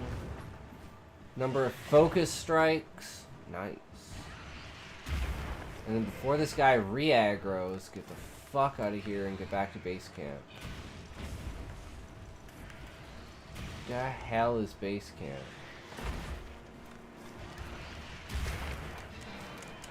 There we go. I don't got much awake left in me either. Yeah. It's been a day, boys. It's been a day. But we made it. That's what matters. We fucking made it. We got through the reacts, and we've realized how bare the story is in the first quarter of the book. So maybe we need to work on more in the first quarter of the book, which is like character establishment and stuff. And it is true that there are a lot of characters I need to create. Good essay. An unreasonable amount of fun reading it. Indeed. That's me with, like, science stuff. It's like it shouldn't be entertaining or interesting. It should just be knowledge, but it's like, it's so...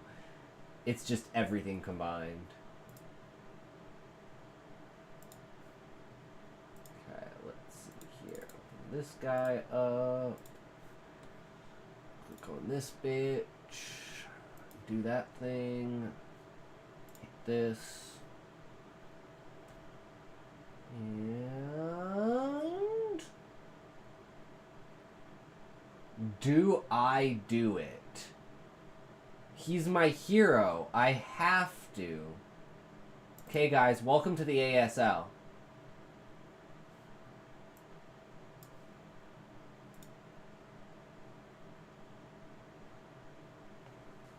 I think this was meant to be, guys. I'm good. Okay, everyone spam green boots.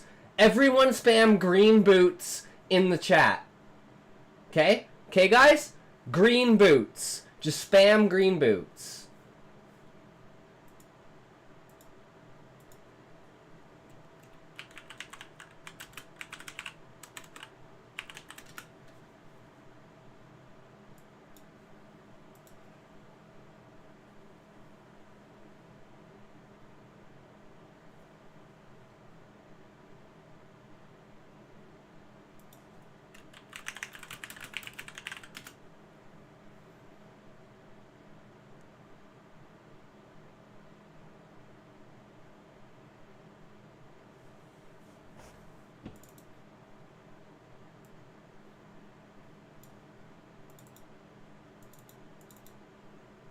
I'll send you a page from it so you can see the kind of content it is. Sure, Levi, sounds good.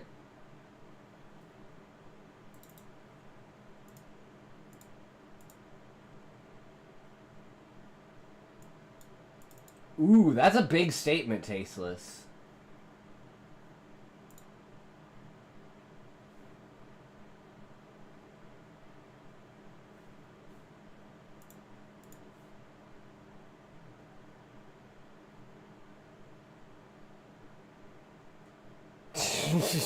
Frickin' inner coven. We don't need any more inner covens, guys.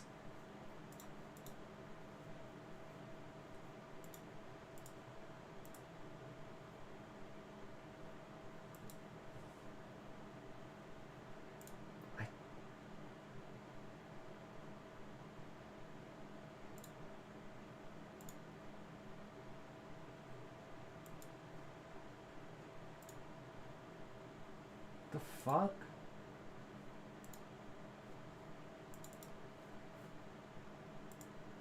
Okay. Jesus. My internet is fucked, guys. I can't get on... Like, I can't open the dashboard on Kick. Like, is Kick just fucked? Look, it says, like, views and viewers? Like, what is going on?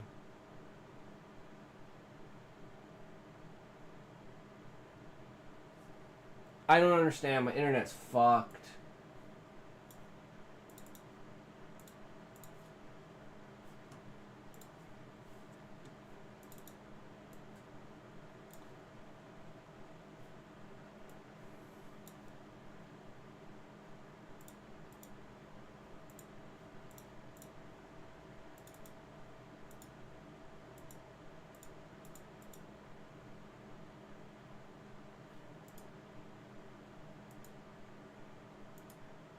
Okay, I think Kick's down. I don't think I can host anyone.